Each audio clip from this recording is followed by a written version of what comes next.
completely different weather conditions. So I'm curious to see how he comes back today and what kind of performance he can get going here for this Bellevue pitching staff for the week.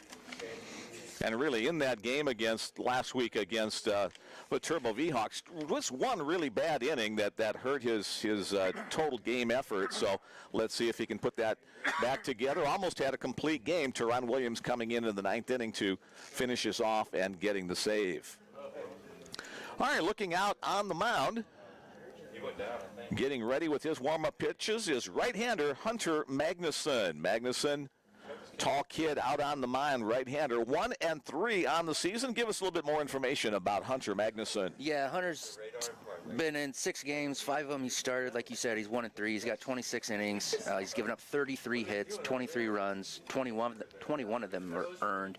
He does have 12 walks on the year, but he has struck out 32 guys. So, I mean, his Ks per 9 is 11.8. His ERA is over 7. So he does seem like he's got some good strikeout stuff. So we'll see what kind of plan he has and what this Bruin offense can do against him.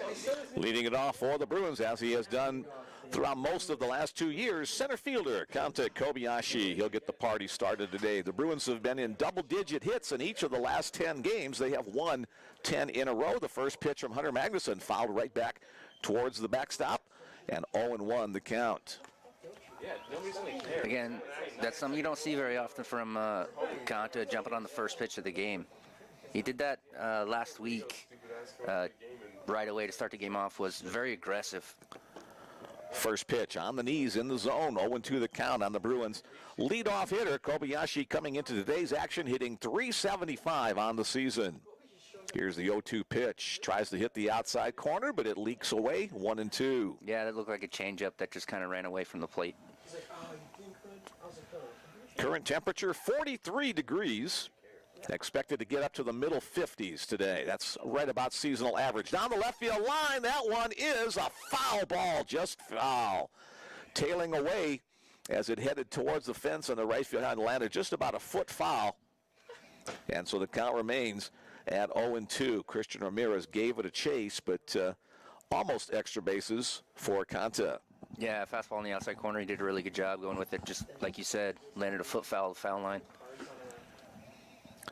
The battery bait for Valley City in this one. That one's chopped on the ground to short. Charging, fielding, Nixon across the diamond just in time to get the speedy Kobayashi going down the first base. So shortstop Shane Nixon making the play. Yeah, that was a pretty good pitch by Hunter. Just change up again on the outside corner.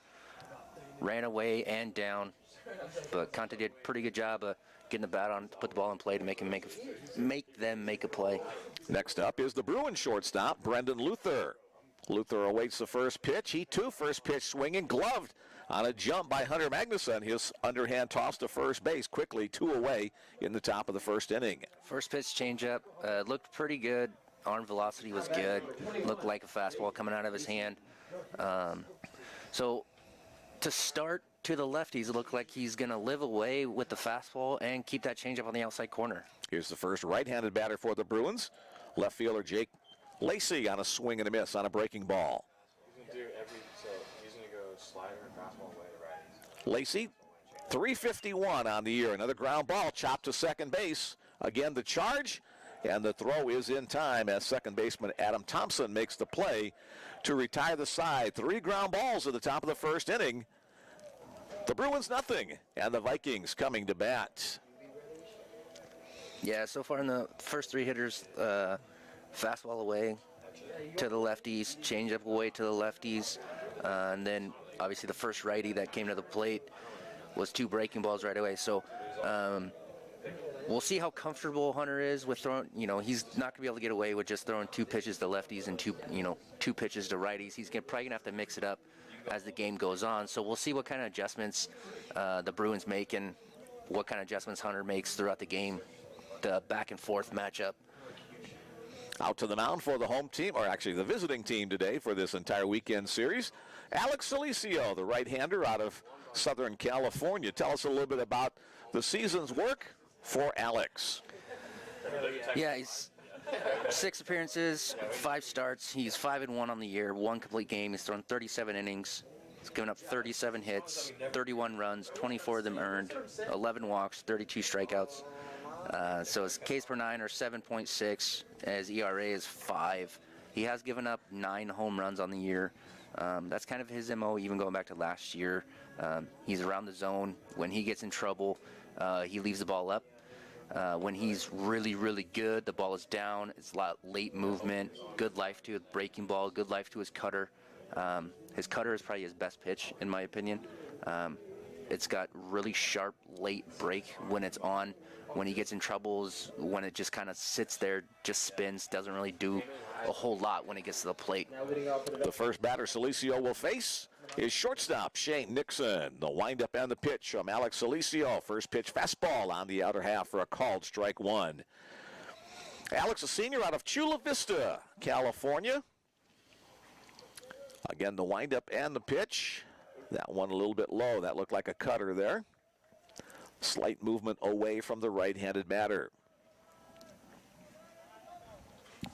Nixon coming into today's action, hitting .313, chops that one foul. Logan Grant out behind the plate to corral it.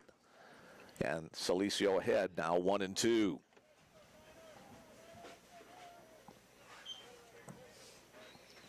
Just a gentle breeze today, blowing from right to left. Under 10 miles an hour. Fastball, line foul against the netting, protecting the first base dugout. That's occupied by the Bellevue Bruins. Karams all the way out into right field, where Anthony Lynn will toss it back.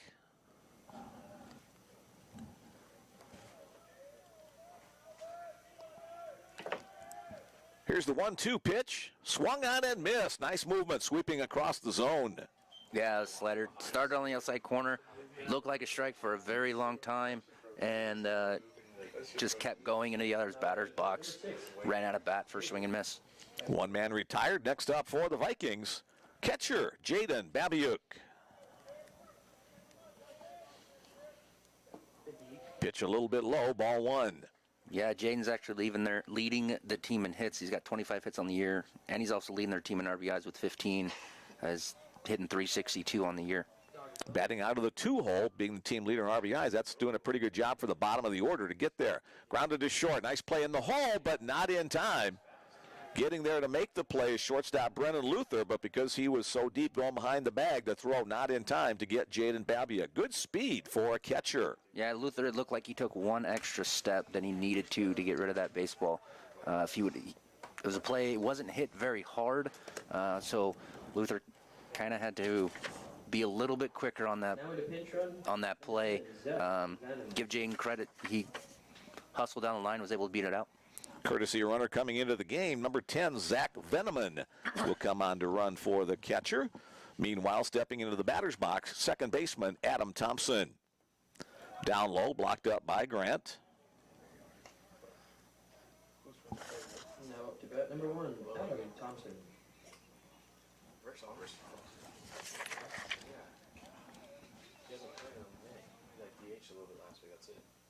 That one's hit long foul up onto the hill on the west side of the ballpark. John Stella Field is an field turf. I was going to say AstroTurf. I'm showing my age. That dates to the 70s. The field turf here has been in place for about 3 years for the full field. They had just a field turf infield for a couple of years before that as they raised funds to get the complete field. That pitch a little bit low. So the green and brown you see on the grass and dirt are synthetic. Here's the pitch. That one's chopped foul the other way. 2 balls, 2 strikes to count on 3-hole hitter Adam Thompson. About 325 down the left and right field lines, about 380 to center field. The field faces in a northeasterly direction.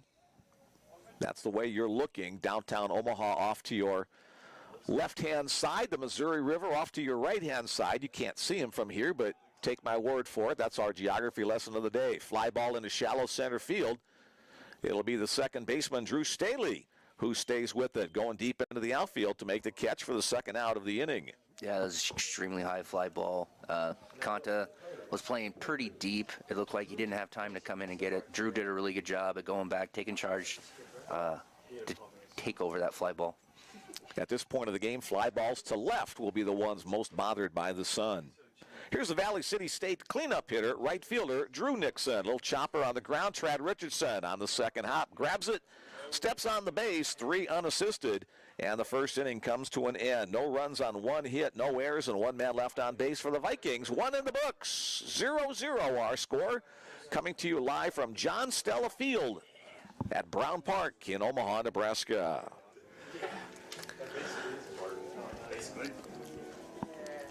We always invite you to be part of our broadcast here on the Bellevue Bruins Sports Network. If you have some words you'd like to pass along, a greetings or baseball information you want us to relay, send along a text message. Bellevue fans, you know this number all season long. Valley City fans, we invite you to join in as well. The number is 402-515-7654. We'll give that number to you a couple of times during the course of the game. 402-515-7654. Let's set the Valley City State defense for game number 1. Across the infield, Ryan Reynolds is at first base. Adam Thompson is at second. The shortstop is Shane Nixon, and the third baseman is Torrey Nelson. Across the outfield, Christian Ramirez is in left. The center fielder is Dustin Mertz, and the right fielder is Drew Nixon. The battery for the Vikings behind the plate is Jaden Babiuk, and on the mound, Hunter Magnuson, getting ready to start his second inning of work. The first man he will face is cleanup hitter, catcher Logan Grant. First pitch fastball clips the outside black. Yeah, it looks like, again, he's sticking to his plan. Fastball in the outside corner. Here's the wind and the pitch. Again, going outside, this one a little further away, 1-1 the count. Pitchers are normally going to try to alter their plan between the first, second, and third times through the order, aren't they? Yeah, so we'll see if... Again, staying away, 2-1. We'll see if he mixes it up later on in the game, but right now, you know, it worked for the first inning. Don't really change it, you know. So it all comes back to relaying the information to each hitter. That one hit in the air to left center field. Left fielder going back now, drifting back even further on the warning track. But staying with it, Christian Ramirez will haul it in for the first out of the inning. Yeah, it was the fastball that ran over on the inner part of the plate. It looked like he missed a spot. The catcher was set up on the outside corner. It looked like he missed a spot. But it was, give him credit, it was a good pitch. Drove it well, but a little bit short of going over the fence. An 8-foot fence rings the outfield. The next batter for the Bruins, Anthony Lind, the Bellevue right fielder. Breaking ball, misses inside. Again, so far, 2 right-handed hitters, 3 sliders. So we'll see if that continues. That one sliced down the right field line by Anthony. Again, Anthony was the North Star Athletic Association Player of the Week last week. Congratulations to Nick Grade. He's the NSAA Player of the Week this week. That one took a piece of the front hip of Anthony Lind, so he'll be the first Bellevue base runner on the day on the hit by pitch. That was a fastball that just came inside. It looked, again, he was trying to go away with that fastball, and he missed his spot, came inside and hit him. Next up for the Bruins, first baseman Trad Richardson. Richardson on a power streak for the Bruins, 3 home runs over the last 3 games. Yeah, he had a big home run in the last game to tie it up. He'll await the first pitch from Hunter Magnuson. There it is, a chopper. Shortstop having a charge hall. Only play will be at first base. He gets it done. Shane Nixon, the shortstop, retiring Trad Richardson 6-3 on the play. Anthony Lind is able to advance to second on the play. So the first base runner for either team in scoring position. And stepping to the plate is the aforementioned North Star Player of the Week, third baseman Nick Grade. Again, that was a breaking ball that he wasn't able to sit back on, rolled over to the shortstop. Grade had a great series against Viterbo last week, hitting over 500 on the week. I'm sure Coach Monlux will be looking for something similar this weekend for hitting over 500. Like to keep that streak going. That one's hit into the air to left field. Ramirez, however, makes an adjustment, then has to come back the other way as the ball had a little bit of hook on it, but he'll make the play to retire the side. No runs on no hits. There were no errors and one man left on base through an inning and a half. We're still looking for our first run of the afternoon. The Bruins and Vikings coming to you on the Bellevue Bruins Sports Network. Again, let's give that text message number out. We encourage everybody, Bruin fans and Viking fans, 402-515-7654 is that number. None in the text as of now. Let's set the Bruins defense for you in game number 1. Pretty much what we've seen over the last many games across the infield. Trad Richardson is at first. Drew Staley is at second. The shortstop, Brendan Luther, and Nick Grade at third. Across the outfield, it's Jake Lacy in left, Kanta Kobayashi in center, Anthony Lind in right. The battery for the Bruins behind the plate, Logan Grant and Alex Salicio on for his second inning of work.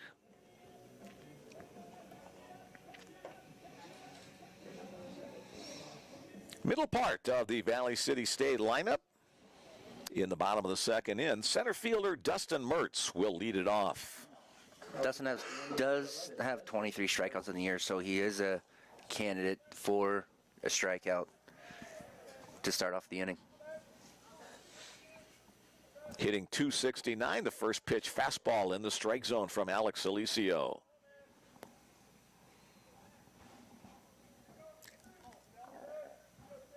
Alex, 5-1 record overall on the season. That one's hit in the air to deep right field. Anthony Lynn chasing it, and it will get over the fence for a solo home run for Dustin Mertz, the first run on the board in this afternoon's contest. The Vikings take the lead.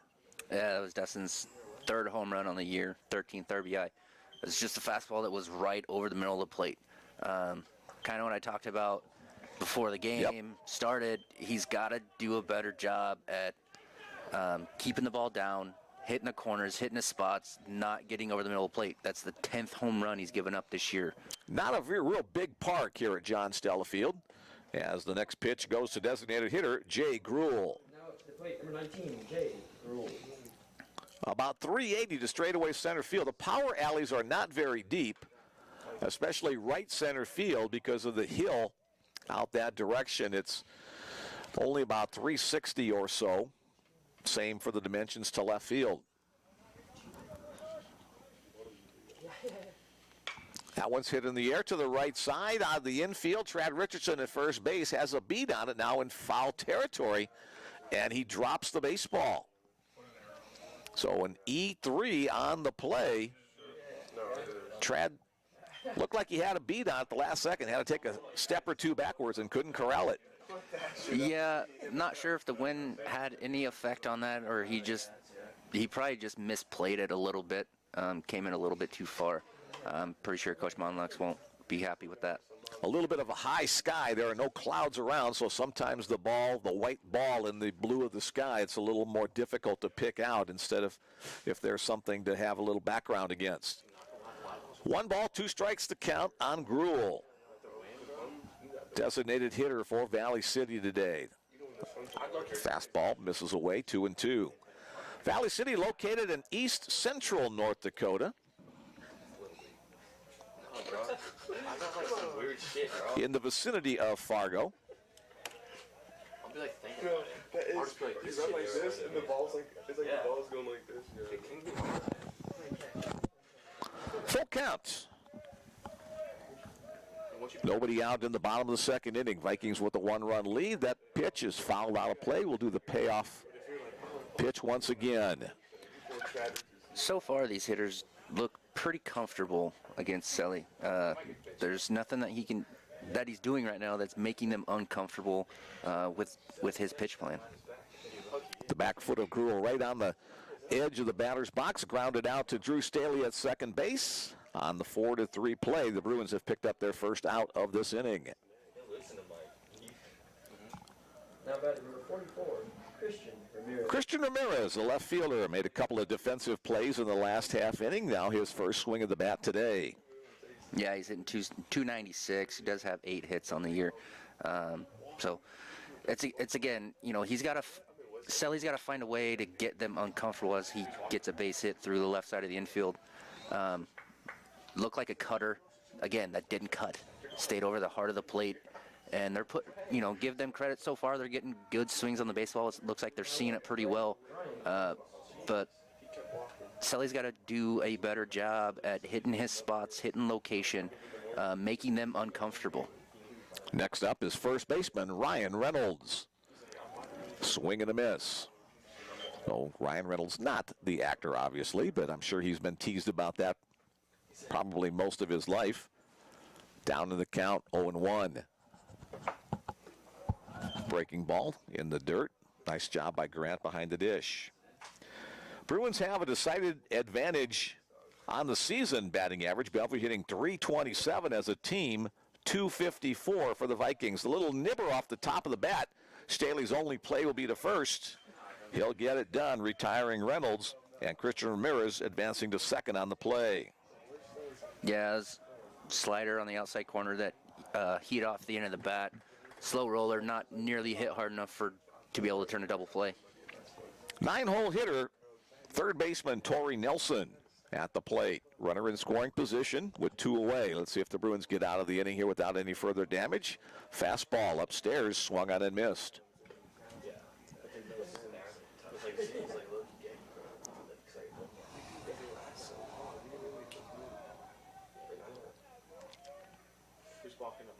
Salicio comes set. That one's low. Bellevue 4-0 in conference play after the opening weekend. Valley City 1-3. Valley City played against Dickinson State. They played their series down in Tucson, Arizona. Line drive into left center field. That's going to drop for a hit. Ramirez rounding third. He will score easily. Standing up, an RBI single by Torrey Nelson. And now a 2-0 lead for the team from Valley City, North Dakota. Again, fastball right over the heart of the plate. Give Valley City credit. They are making him pay for the mistakes he's making. So far, his secondary stuff hasn't been very good. He can't keep getting away with just throwing fastballs over the heart of the plate. Back to the top of the order. Here's Shane Nixon, called strike 1. It looks like Valley City is really looking for that fastball, hunting the fastball. They're doing a good job at laying off breaking stuff until they get that fastball. 1-1 now. Is that pitch in the dirt? 2 runs on 3 hits in the inning. 1 error against the Bruins, so the second run is unearned. That one's fouled out of play right side.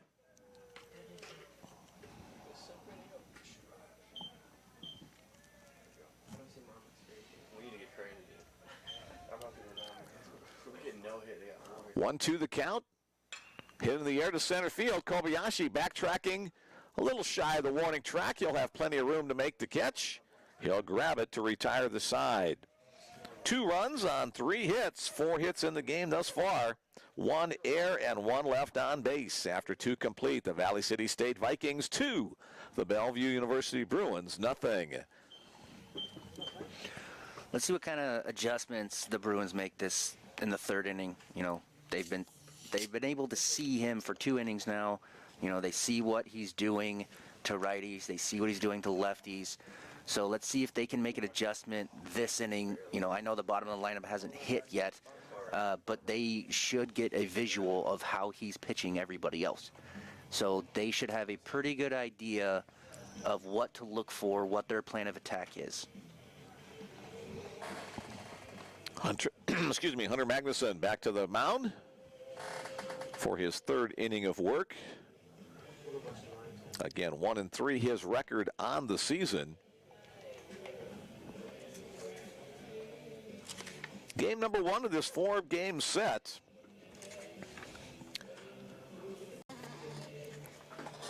None of the Trying to figure it out.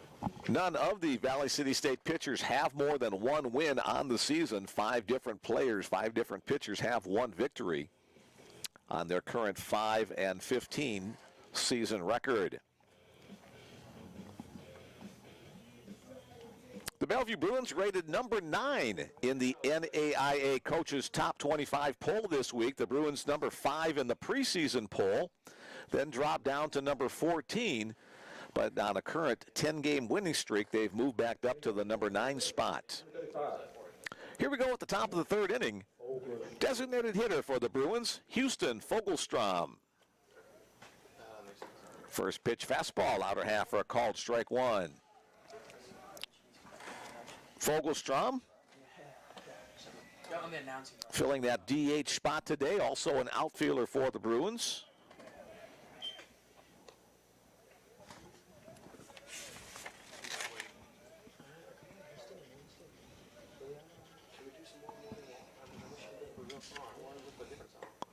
A little tardy on that swing, behind in the count now 1-2. Yep, just fastball inside corner. He was super late. So I wouldn't be surprised if we see, you know, Hunter's slider right here to punch him out. Let's try it. Let's do it. Okay. Goes inside, but runs the count to 2-2. Just missed.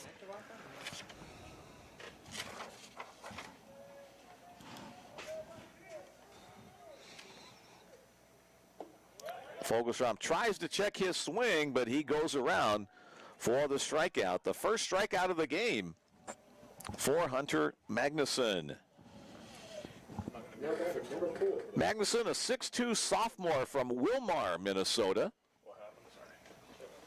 Just to the east of North Dakota there. 9-hole hitter, Drew Staley, trying to get something going for the Bruins. This will complete the first time through the order for the Bellevue squad. Tries to come in tight, 2-0. Both Magnuson and Salicio start their windups on that first base side of the pitcher's rubber. They take that first step towards the first at bat, then get their balance point and come home. Similar pitching styles, but now a 3-0 count for Staley. Let's see if he'll take a pitch here. And a 4-pitch walk. Good patience at the plate by the Bruins second baseman. And now for the second time through the order, here's Kanta Kobayashi. Let's see if Coach Monlux decides to, you know, try and put some pressure on the defense with some action. You know, with Drew at first, Kanta can handle the bat pretty well. So let's see if, you know, possible hit and run at some point in this at bat.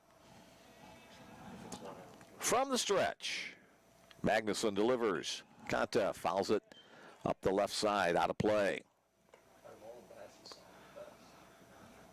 We'll see what type of running game Bellevue can get this game. You know, so far this year they've been running quite a bit more than they have in years past. So it looks like Hunter's pretty quick to the plate. A little chopper to short.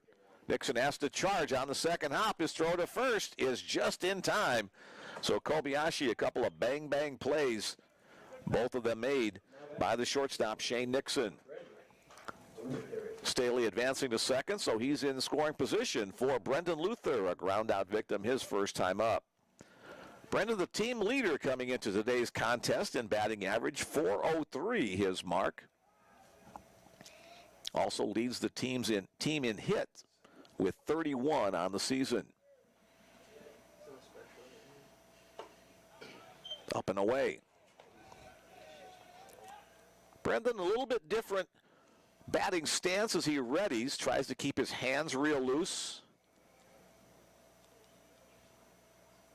At this position, just right at about chest level, then he'll get ready into the hitting position right there. And up and away again, 2-0. First year in the program, first the shortstop.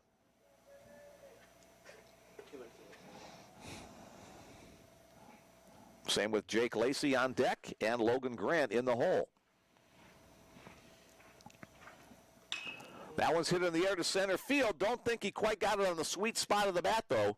Drifting over is Dustin Mertz, and he'll catch it to retire the side. The Bruins have had runners in scoring position in the last 2 innings, but failed to score. No runs on no hits. There were no errors, and 1 man left on base after 2.5. Valley City 2, Bellevue nothing. North Star Athletic Association baseball coming your way on the Bellevue Bruins Sports Network. Thanks for joining us this afternoon. 9-inning game number 1, a 7-inning game number 2. Tomorrow will be coming to you as well, but later in the day, a 5 o'clock start for tomorrow's doubleheader, as the Omaha South High School field already had this park booked. So it might be a little bit chilly as we finish up that doubleheader tomorrow night at about 10 o'clock. So we're a couple of layers of clothes tomorrow. You can do that too while you're listening at home in sympathy with us. Yes. Sully's got to come out this inning and be super aggressive with his off-speed stuff, not his fastball. They're sitting on his fastball. That's all they're looking for. They're doing a good job at taking the breaking pitches, taking the off-speed stuff. But that's also because he's not being aggressive with them in the zone. His command of his off-speed stuff, his breaking ball, his cutter, it's not where it needs to be to keep this team off balance. Leading off the bottom of the third for the Vikings, the catcher, Jaden Babiuk. Foul out of play. Fastball there, but in a good spot down near the knees. Yeah, it was down on the outside corner. If he can keep that location to both hitters, he'll be fine. Nice pitch there, a little something off on the changeup. 0-2. Logan Grant, his battery mate today. Chopper foul. That one comes up and takes a little bite out of Babiuk in the batter's box. Again, so far that's 2 back-to-back secondary pitches that have been pretty good locations. So far he's off to a good start with the secondary stuff this inning. Hit in the air to center field. Kanta Kobayashi has a beat on it, just has to take 1, maybe 2 steps back, and he'll glove it for the first out of the inning.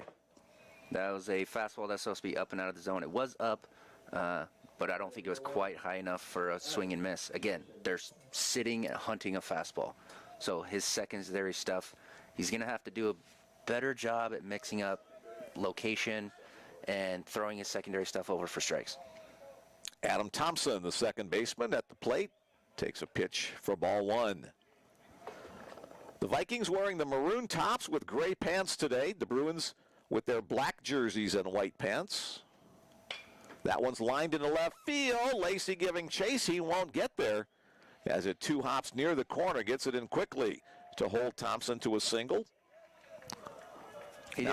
Sorry about that. He did a good job of getting around the baseball, getting over in front of it to keeping the hitter from getting the second base. He was thinking 2 out of the box, so he was running hard. Lacy did a really good job getting the baseball back in to keep him at first, keep double play in order. 5th hit of the game for the Vikings. Here now, right fielder, Drew Nixon. Drew Nixon and Shane Nixon in the lineup for Valley City.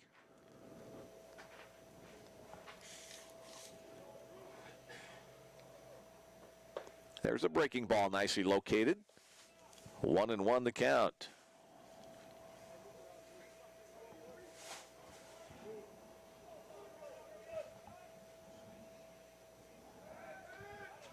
Throw over to first, runner back in time. The Nixons are from Toronto, Ontario, both squad with some Canadian natives on their roster. Big swing, but comes up empty on the breaking ball from Salicio. Ahead in the count, 1-2. Kind of a smaller crowd on hand on this Friday afternoon. A lot of people still at work or in class. Tries to shoot the outside corner, but it goes wide. That was a good spot on that fastball. Just off the plate, tried to get a swing and miss.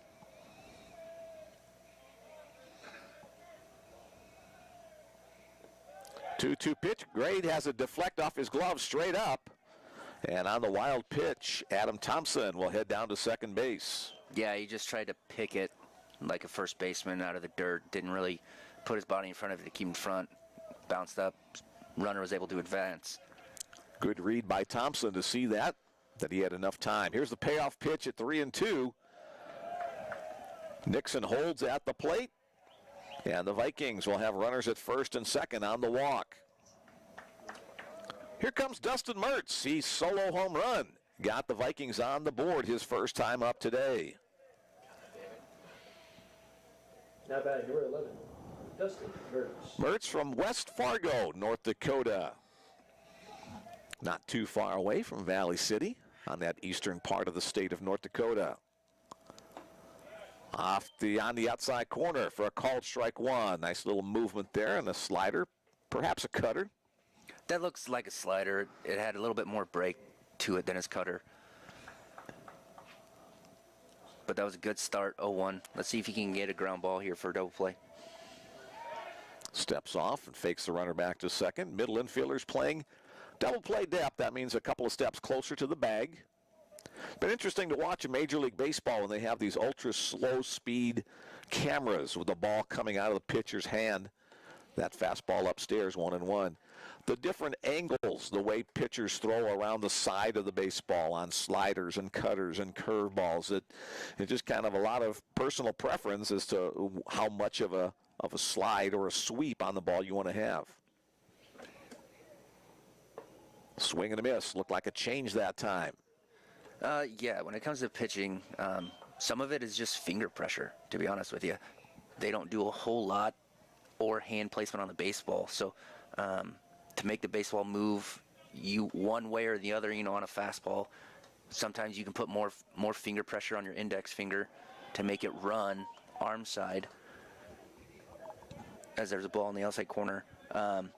Or, when it comes to cut fastballs and stuff like that, you can put more finger pressure on your middle finger to get the ball to move the other way. So it all just depends on finger pressure. Called strike three as Salicio paints the corner with that fastball. Alex struck out the first man he faced today. This is now his second strikeout. So with 2 outs, runners at first and second, the next batter, designated hitter, Jay Gruel. We talk to pitchers a lot about, just messing around with grips and messing around with stuff, just playing catch. First pitch up and away.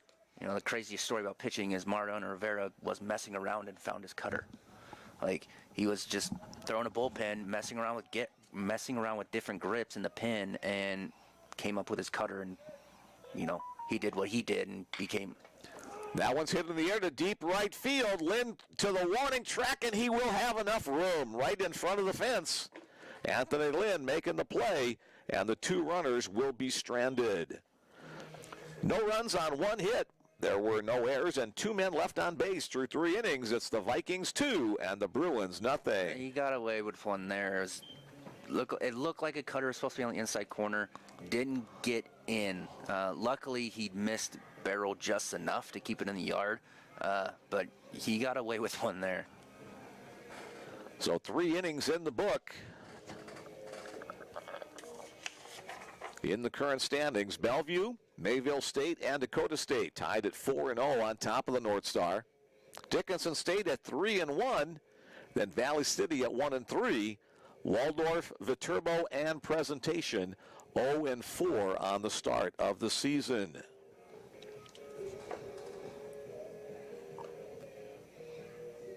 All right, our first text message of the afternoon. We got some Friday hubbas from the Sakamotos out in Bakersfield, California. Go Bruins and go Sakamoto.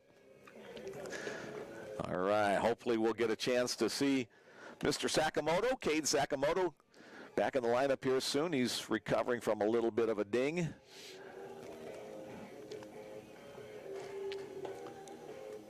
As we get ready for the 4th inning, the Bruins will have the 3, 4, and 5 spots in the order set to face Hunter Magnuson. Magnuson has allowed no hits so far. Leading off the inning, number 21, Jake. A walk and a hit by pitch, the only 2 ways the Bruins have gotten on base thus far, but Bellevue, let's see what they do in the top of the 4th inning. First pitch to Jake Lacy is a called strike 1.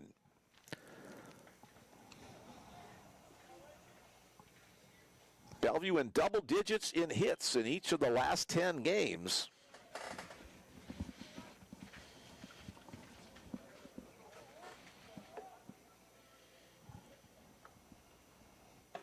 Swing and a miss on a fastball. In the series against Viterbo, the Bruins scored 40 runs against the Vhawks. Chopped on the ground to second base. Glove there. The throw across the diamond is in time. Adam Thompson with the play to retire Jake Lacy. Yeah, let's talk about Selly, the Valley City hitters for Selly, looking very comfortable in the box, putting very good swings on it. That's the complete opposite right now with Bellevue's lineup. They don't look comfortable at all. It looks like they're not getting a good read on what the baseball's doing coming out of the hand. Here's Logan Grant for the Bruins. Overhand breaking ball, misses up high, ball one.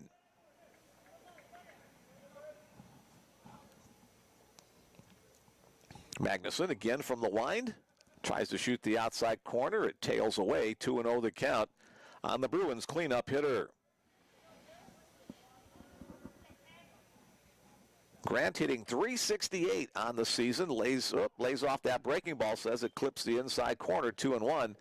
Logan has some other thoughts about that location. That's a good take. You don't want to come anywhere close to swinging at that 2-0. Way up high on that one. 3-1. So another hitter's count here.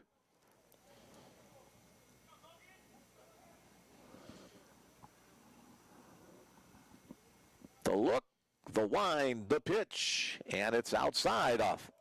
Walk for Grant. Let's see who comes in as his courtesy runner. Looks like Takumi Mayeno will come in for the Bruins. Yeah, Hunter really wanted that pitch for a strike, but it looks like a decent pitch from up here. Umpire just didn't give it to him, ran off the outside corner. Anthony Lynn steps in. Lynn was hit by a pitch his first time up today. Bruins have had runners on in 3 of the first 4 innings. Lynn shows bunt, trying to get a bunt for a base hit. Off the mound comes Magnuson. His throw to first base is just in time. 1-3 on the play. Logan Grant does advance to second. Do we credit him for a sacrifice on the plate? Bill Mullen, the sports information guy, official score as well, says no, trying to bunt for a base hit. I don't mind the idea there. It's hard to do that with a slider. Trying to get something going. So it's a good idea. Trad Richardson steps in with 2 outs. Richardson hits the ball hard to the right side, but it's going to stay in the field of play for the right fielder. And that is Drew Nixon, and the side is retired. So Bellevue has had a runner at second base in each of the last 3 innings, but that's as far as he has gotten. No runs on no hits, no errors, 1 man left on base through 3.5. The Vikings lead it 2-0 over the Bellevue University Bruins. During their winning streak, all 9 lineup regulars are hitting well over 300. Okay. Come all, individually or as a team? Individually. Okay. Vogel's first time included in that. Yeah. First, yeah. Okay. Bill informs me that during this 10-game winning streak, all of the regular Bellevue starters are hitting well over 300 each individual there. So hopefully the Bruins have some hits and runs saved up in them for today's contests as well. But a good offensive display for the Bruins as they finished out their Florida trip and then have come back here to play now their 6th game since returning from Florida. Again, that's credit to what Hunter is doing right now to this Bellevue lineup, keeping them off balance. They look very uncomfortable in the box. They don't know what he is throwing, where, when, and what count. He's doing a fantastic job at mixing up his pitches. So this Bellevue lineup looks pretty uncomfortable right now. They don't really have a good read on what to expect. Alex Alicio back to the mound for the Bruins. He'll be facing the 7, 8, 9 spots in the order for Valley City. First pitch swinging on the fastball. Christian Ramirez fouls it straight back. As you have said multiple times, Chris, yeah, they're hunting the fastball. That's really obvious. You know, and that's up to Selly to get his secondary stuff over for strikes and throw for consistent for strikes. That's been an issue as another cutter is down and away for a ball. So far, that's been his issue today. His secondary stuff is not where it needs to be to keep them off balance. That one's hit in the air, center field. Kana Kobayashi going back. He'll pull up just shy of the warning track and make the catch for the first out of the inning, retiring Christian Ramirez. And when he does get his secondary stuff over, it's not good right now. It can get good. It can become better. But right now, it's just not where he needs it to be to keep him off balance. He's getting a lot of outs, but they're loud outs. Balls caught on the warning track. Next up, first baseman Ryan Reynolds. Again, first pitch swinging straight back to the backstop. 0-1 the count. That looked like a cutter. It was just up. His stuff can get better. He needs to make an adjustment here quick. Down low, 1-1. About an 8-hour drive, maybe 9 hours on the drive between Valley City and Bellevue. Bumping along in the old bus. Valley City doesn't show any ill effects from it, though, as they have a 2-0 lead. That one's fouled. Now 1-2 on Reynolds. That was a much better pitch. Breaking ball off the outside corner. Much better pitch. Reynolds grounded out his first time up today. Grant sets up off the outside edge of the plate. The pitch goes there. 2-2 the count, trying to get Reynolds to extend. He holds back. Wind picking up maybe just a little bit more as we get to this fourth inning of play. The flag out in center field, blowing a little more briskly from right to left. Full count situation now for Reynolds versus Salicio. Chopped on the ground. Brendan Luther has to go to his right. Plants, throws, a strike on the money over to first base. 6-3 on a nice athletic play by Brendan Luther, circling behind the baseball, so he got a good throwing angle over to first. That was a good play. He had to come in and to his right, backhanded it. It wasn't hit very hard, so he had to make a good, strong throw over there. Another solid defensive play by the Bruins. As the next batter, third baseman Torrey Nelson singled his first time up, drove in a run to give the Vikings a 2-0 lead. Yeah, that was a slider, just swing and miss. That's what he needs to do more consistently.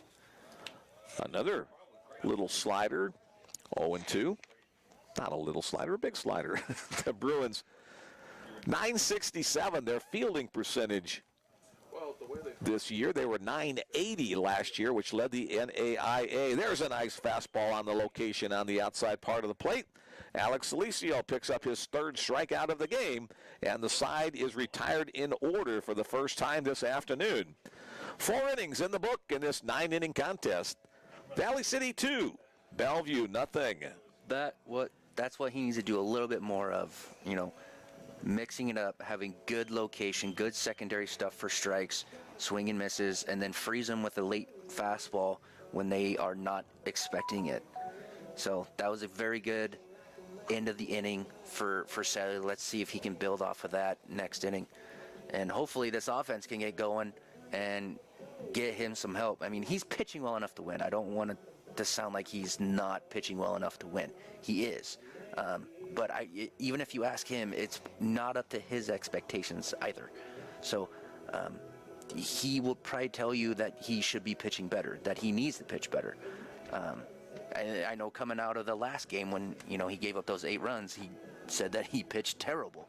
And like you said, it came out of 1 inning, but in his mind, he expects to be better than that. He's throwing game 1 for a reason. He may not be their prototypical number 1, but he's throwing game 1 for a reason. He's the guy that can get them off to a really good start. So he's the energy guy of this pitching staff. He's one of the energy guys of this team. So he needs to build off of what he just did, and this offense needs to get going. Yeah, he wants to set the tone for the whole series of games. As we get ready for the top of the 5th inning, third baseman Nick Grade will lead it off. Grade flew out to left, or lined out to left, his first time up today. Gets out of the way of that fastball. I know it's coming at his legs. It's not going to feel good. But when, you're trying to get something going, you got to get on base any way you can. Hunter Magnuson back to the mound for his 5th inning work. Again inside, 2-0 the count.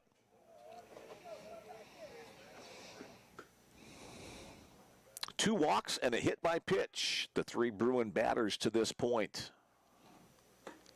Laying off that breaking ball. A 3-0 count here. Let's see if Grade will be taking a pitch. I would assume he would be. Yeah, they're trying to get something going, so they... Is taking all the way in the zone, now 3-1. Even here, it's got to be in one location. Don't give away an out for something that's you can't hit extremely hard. Had a good hack at that one, got underneath it, however, back to the backstop, and the count is full, leading off the top of the 5th inning. Again, if you're joining us late, this series was originally scheduled to be played in Valley City, North Dakota. Not exactly great weather conditions up there, so it was moved here to Bellevue's home field. Fouled back to the screen once again. Second weekend in a row, the Bruins were scheduled to be on the road. They were supposed to be in La Crosse, Wisconsin last weekend, but the series against Viterbo moved here as well.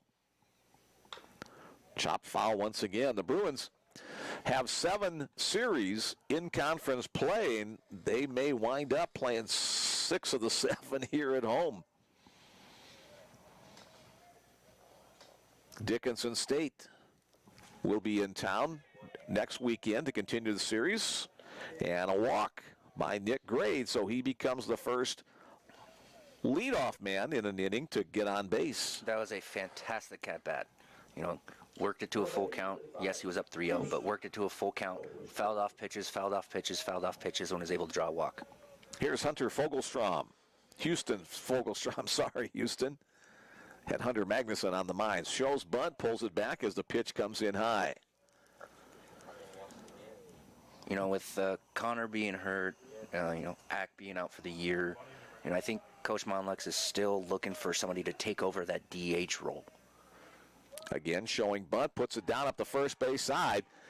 Nice location on the bunt. Coming in to cover it is Reynolds. He'll toss over to first base bag with the second baseman Thompson covering. So the successful sacrifice, 3-4 on the play. Nick Grade advancing to second. So for the fourth consecutive inning, the Bruins have had a runner at second base.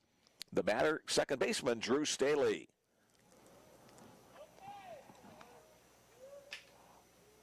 Grade gets his lead. On the knees over the plate, strike one called on Drew.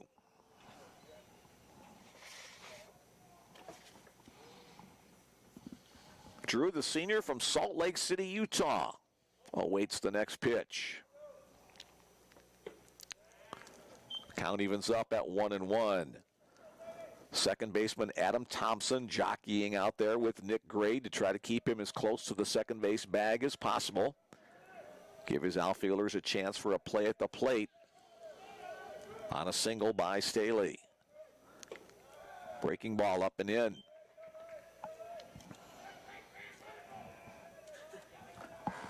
Yeah, let's see if they can get something going here with, a runner scoring position less than 2 outs. I think this is the first time they've had him in scoring position with less than 2 outs. The long look, the runner back to second by Magnuson. Now he delivers. Staley hits it in the left center field. A long way to go for the outfielders. They won't get there as it hits off the fence. Here comes Grade around third. He will score standing up as Drew Staley delivers the RBI double to get the Bruins on the board. 2-1 our score. Yeah, it hit middle of the fence, 5 feet from going out to tying the game. That's a big, big, big hit. Let's hopefully that can get this offense rolling, breaking open the door. Staley, no home runs on the season, but as you said, Chris, just a couple of feet short of getting his first. Back to the top of the order. Here's Kanta Kobayashi. Kanta, first pitch swinging, grounded to the second baseman, Thompson, over to first in time. And so for the third consecutive time, Kobayashi retired on a ground ball to a middle infielder. Staley advancing to third. Brendan Luther, 0 for 2, will step in, trying to tie it up for the Bruins.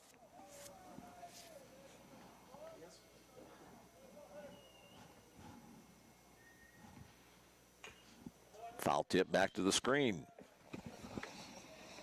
Luther with 15 runs batted in on the year. Jake Lacy with 25 leads the team. Logan Grant with 23. Anthony Lind with 20. Airmailed all the way to the backstop, but a fortunate bounce right back to the catcher, Jaden Babiuk. One of the things in the remodeling of the field, there's not a lot of room between home plate and the backstop. They tried to get as much distance as they can to the outfield, so usually you like to have at least 60 feet between home and the backstop. It doesn't quite reach that, as that one fouled out of play by Luther.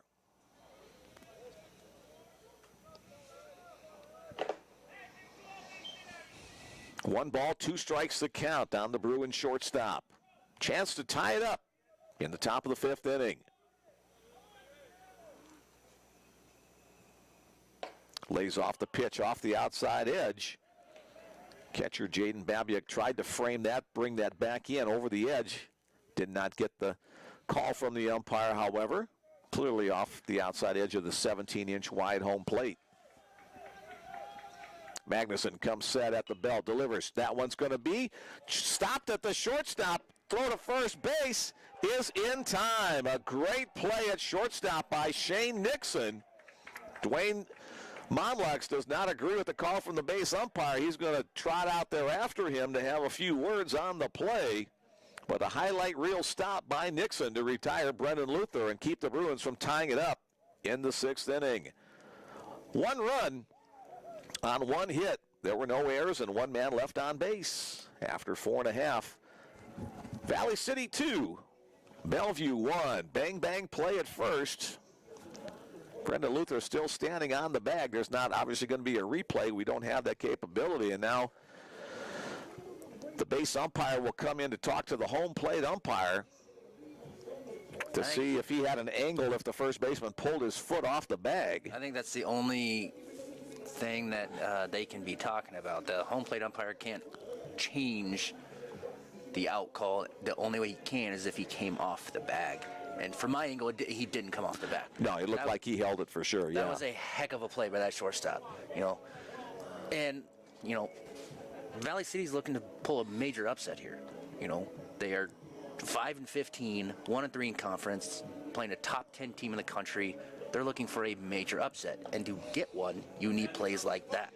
You need to have a really good pitching performance, which, that's what Hunter is doing right now. And you got to make those outstanding plays at times when you need to. And you got to get timely hitting. And they've done that so far through the first 4.5 innings. So hopefully getting that run on the board can get this lineup going a little bit more. But right now, to be honest with you, with runners in scoring position, Bellevue is 1 for 4. And again, I know we've talked about it in games past with leaving runners on base. They've had runners in scoring position every inning but the first inning, and they haven't gotten them in. So at some point, that's going to come back to bite you, and it may be this game. The Bruins have been averaging 8 runs per game, but that's one of the things that Dwayne Monlex has said season long. It's been a little bit disappointing with runners in scoring position. Here we go at the bottom of the 5th inning, leading it off top of the order. The guy who just made that great defensive play leads it off, shortstop Shane Nixon. Nice sweeping breaking ball for a called strike 1. Fastball misses off the inside corner, now 1-1. Yeah, and let's see if he can build off of that last at-bat that he had for Selly pitching-wise. Swings and misses, chasing that pitch up out of the zone. So Salicio ahead in the count, 1-2. 3 strikeouts for Alex to this point.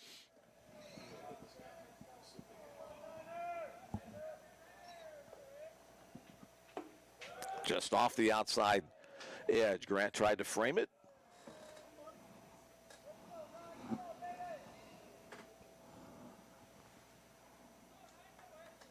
That one's hit hard, but it's going to go foul up near the entrance road. Coming into Brown Park. Selly's got to have a big-time 0 right here. Don't give back any momentum that you may have gotten with just that 1 run, cutting a lead in half. He's got to put up a 0. Bottom drops out of that one. Nixon holds up his swing, so the count goes full. Leading off the bottom of the 5th inning for Valley City. Shortstop Shane Nixon, 0 for 2. Popped up, sky-high fly ball in the shallow left field. Luther goes out. And now coming in comes Lacy. Jake stays with that, battling the sun. Nice job of staying with that play, looking right up into that high sky and bright sunshine. Yeah, he was having a hard time with the sun. He was kind of zigzagging all over the outfield. So I think the ball was doing a lot of stuff once it gets up in the air, doing a lot of different movements. But good for him staying with it and getting that first big out of the inning. Jaden Babiuk takes a called strike one, the Valley City catcher. Yeah, the field itself sits down. We've said this season long. Bellevue fans know this. It's a little bit of a natural bowl here. There's a called strike two. The hills that ring the field are about 50 or 60 feet tall. The field sits down low, so once the ball gets up above that bowl, the wind can make it go and do some crazy things. The line drive's going to stay true. 1-2 now the count.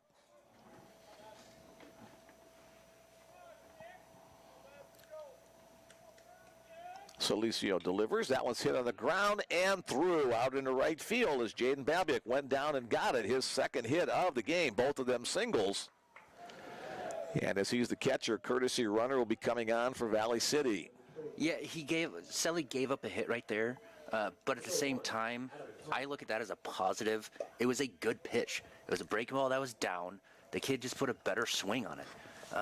So, yeah, he did give up a hit, but that's a plus in my book for Selly as a confidence booster. He made a good pitch, and the kid just made a better swing.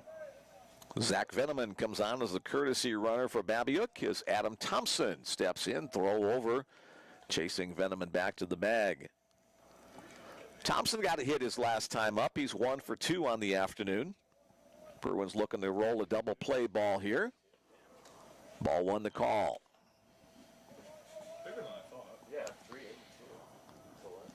Or center. Yeah. I guess like 365, 370. Please. Runner goes. Check swing, called strike. Throw to second base is not in time. A stolen base for Zach Veneman. And a runner in scoring position. Selly didn't do a very good job of holding him at all. He was getting a walking lead. He was hopping towards second base. Granted, that was only his second stolen base on the year, but his timing wasn't great. He didn't hold the ball. He didn't hold the timing. Yes, he already picked over once, but he's got to do a better job at keeping the runner off balance. 2 balls, 1 strike the count on the batter. Second baseman Adam Thompson. Solicio gets that long look in from Logan Grant as the Bruins going multiple signs here with the runner in scoring position. Hit in the air to right center field. Anthony Lynn charging hard on the dive. Can't make the play. That ball just seemed to kind of die out there.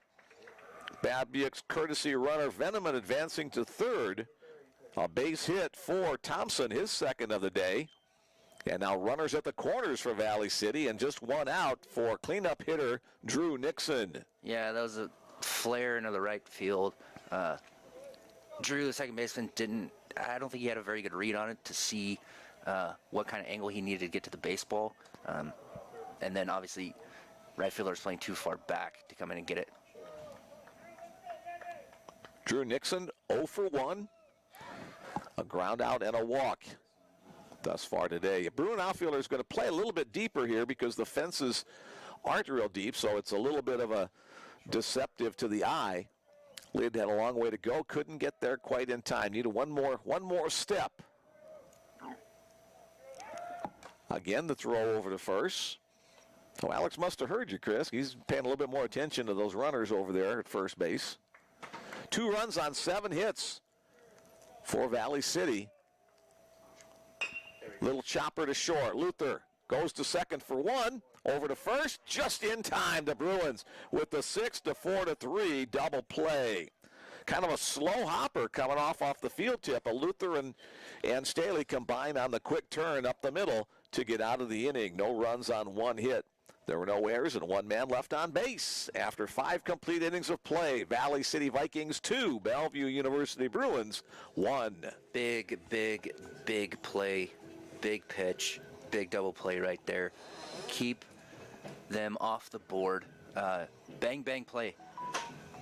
Luther did a really good job getting the baseball to Drew quickly, and Drew made a strong throw to just get the runner out of first. That's a huge double play to keep the momentum building on our side. Staley did a nice job. What I was like with a fielder at second base on that turn, come under control as you get to the bag so that you can get the throw from your shortstop and make that quick one-step move over to first base. Drew Staley did a great job there turning it to get out of the inning. Yeah, they work their footwork a lot. You know, Coach Malley with the infielders, they work on that stuff every single day in practice. They work and work and work. So Drew has gotten a lot better with that since he's been here from last year to this year. He's kind of trying to find a spot for him in the infield. So he's been over at short a couple times. He's been at second. He's been over at third. So hopefully him being playing second is, you know, his landing spot. Leading off the top of the 6th inning for the Bruins, left fielder Jake Lacy takes a called strike 1. Lacy 0 for 2. In fact, the Bruins with only 1 hit thus far on the game, as Hunter Magnusson has done a masterful job controlling things from the pitcher's mound. Magnusson wants a different pitch. Now he nods his head in agreement and delivers.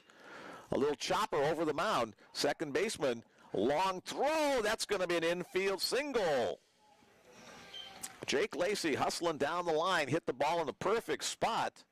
Second baseman Adam Thompson had a long way to go to get that over near the second base bag, and then the cross-body throw not in time. Yeah, it was just a high chopper right in a really good location for him to beat it out. Second baseman doesn't look like he has the strongest arm in the world to make that throw running the opposite way. Here's Logan Grant with 1 on, nobody out. Grant shows bunt, pulls back as it comes inside. I wouldn't be surprised to see either, you know, a drag bunt, bunt and run. You know, I don't see a hit and run. I don't think Logan handles the bat very well for a hit and run, but he does bunt. He's a very good bunter, drag bunter. So I wouldn't be surprised to see some type of action with a bunt. Shows bunt late. Pushes it, goes foul into the Valley City dugout. Yeah, he tried to drag bunt, just scored around a little bit too late, tried to surprise, you know, all the fielders, and he almost bunted it from behind him. You know, bat was behind his back leg almost. It's hard to keep the ball fair that way. Viking third baseman Torrey Nelson playing in on the grass. So Logan probably going to want to try to bunt the ball up the first base line if he can, for a sacrifice anyway. Quick throw. Sends Lacy back in plenty of time. Magnusson comes set at the belt. Here's the pitch. Hit and run was on as it's fouled out of play. Again, that was a pretty good pitch to do a hit and run on his fastball outside corner. What you want to do with a hit and run, you want to hit the ball the other way, ideally, because usually with a left-handed hitter, the shortstop will be covering the bag. So you want to hit the baseball where the shortstop was at. Now 1-2. Looked like a changeup that time as it bellied down, and the strikeout is the first out of the inning. Well, the Bruins do not get the advance on that at-bat.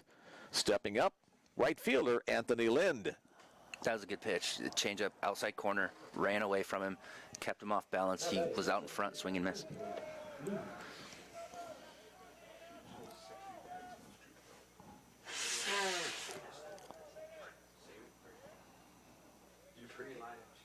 The long hold, now the throw to first. Lacy dives back in time.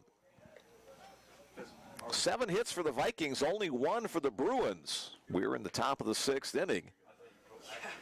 9 innings for game number 1, 7 innings for game number 2 in today's doubleheader. Runner goes, hit and run, lined into right center field. Lacy's going to get all the way to third base easily. Nice job of bat control by Anthony Lind going up and get that one high in the zone and smack it out into center field. That was a tough pitch to do a hit and run on. Not only was it breaking balls aren't that bad to do a hit and run on, but it was up. So you want to try and hit the ball on the ground for a hit and run. Like I said earlier, you want to hit the baseball the other way because second baseman was covering the bag. He had to keep his top hand on top of the baseball to keep it a line drive. That was a fantastic job handling the bat.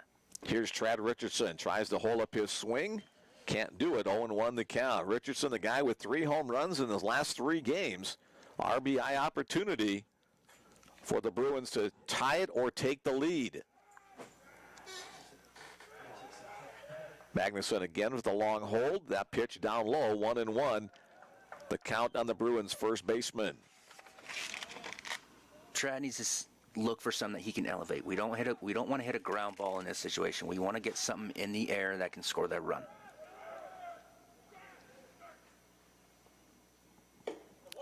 Got jammed on that swing. 1-2. Fastball up and in. He got the pitch that he wanted elevated. It was just a really good location by Hunter.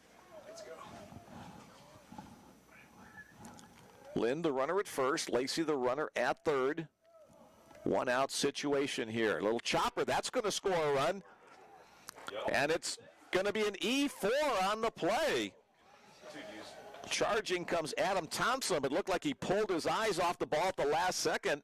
And so it pops out of his glove. That will be an RBI for Trad Richardson on the E4 as the Bruins have tied it 2-2. Yeah, slow roller. I mean, that's the only way you can get a score run in this situation. And when you hit it on the ground, slow roller, second baseman had to charge hard. You had to be quick. And I think that's what kind of got him, in trouble with handling that baseball. You had to be really quick. Nick Grade trying to give the Bruins the lead with a base hit. Hit in the air to center field. Mertz has room out there. Lind will tag at second. Here's the throw to third. It'll be cut off. So the fly ball is the second out of the inning. Bruins now with runners at the corners. And stepping to the plate, designated hitter, Houston Fogelstrom. Let's see if Houston can come up with a big 2-out hit right here. Talking about earlier, runners in scoring position, leaving guys on base. This is a massive situation to break that streak. Looking for his first hit of the season. We'll try the reverse announcer's curse here. That breaking ball in the zone for a called strike 1.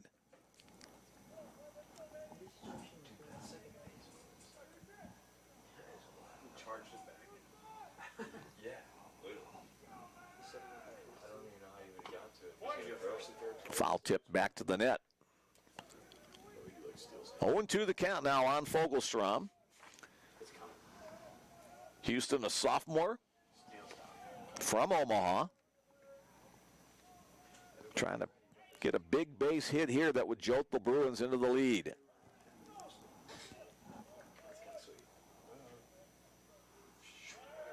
Swung on and missed. Magnuson came up in the kitchen of Fogelstrom for the strikeout to retire the side. The Bruins do pick up 1 run on 2 hits. There was 1 error and 2 men left on base through 5.5. We're tied 2-2 our score. The Bruins and the Vikings coming to you on the Bellevue Bruins Sports Network. Again, let's see if Sully can put up another 0 right here to keep that momentum. Keep building on the momentum that we got started in the 5th inning.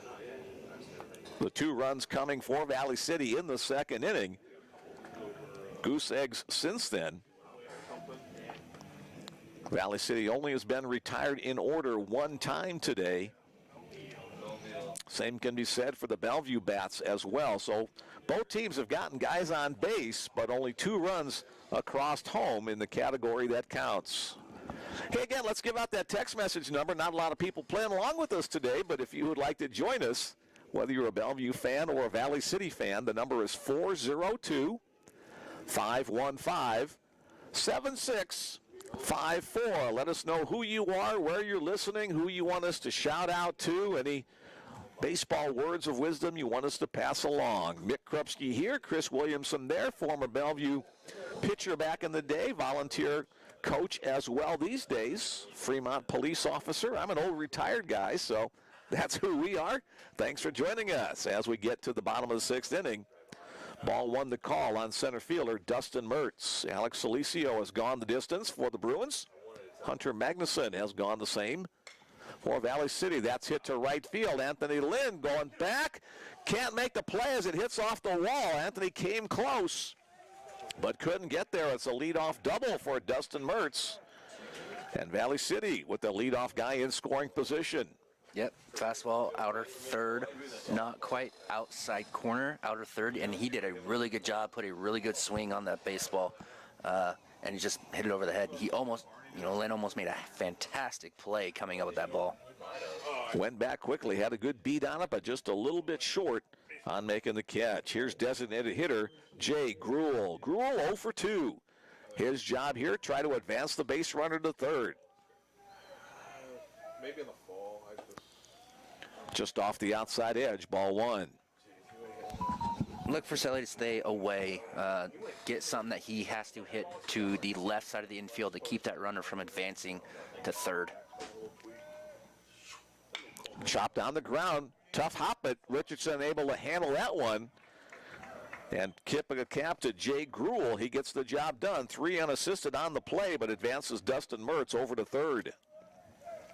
Let's see how the Bruins infield plays it here as Christian Ramirez, the 7-hole hitter, steps to the plate. He's 1 for 2 today, and the Bruins will play the infield in, trying to cut down a possible run at the plate on a ground ball.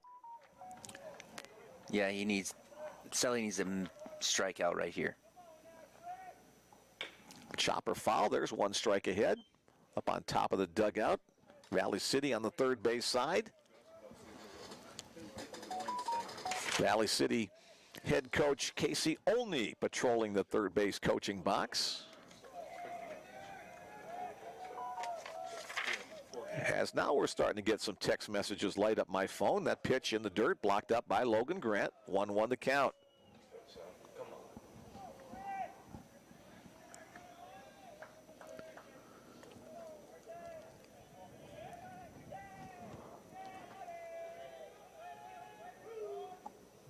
Swings and misses there. Nice pitch by Alex. Ramirez with only 2 runs batted in on the season in 14 games in which he's played. A strikeout would be great for the Bruins here.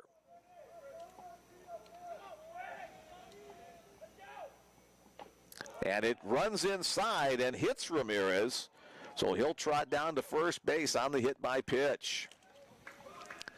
Just a little extra tail on that fastball. Came up and got Ramirez in that left arm. Yeah, I tried to freeze him with an inside fastball. It just didn't locate it very well. Came too far inside, hit him. That's not a terrible mistake. Double play still in order. You can still get out of the inning. Don't be surprised if you see action here from Valley City getting that runner to second base. First pitch to the next batter, Ryan Reynolds, the first baseman, is low. Shortstop and second base move back to double play depth. This is a better strikeout candidate for Selly. Ryan's got 24 strikeouts on the year, so it's the most on their team. So for a strikeout, this would be a big opportunity right here. That one's hit foul down the right field line, out of play. So yeah, a strikeout or an atom ball here would be nice on the infield. 1-1 the count on Reynolds. Reynolds a 148 hitter on the season.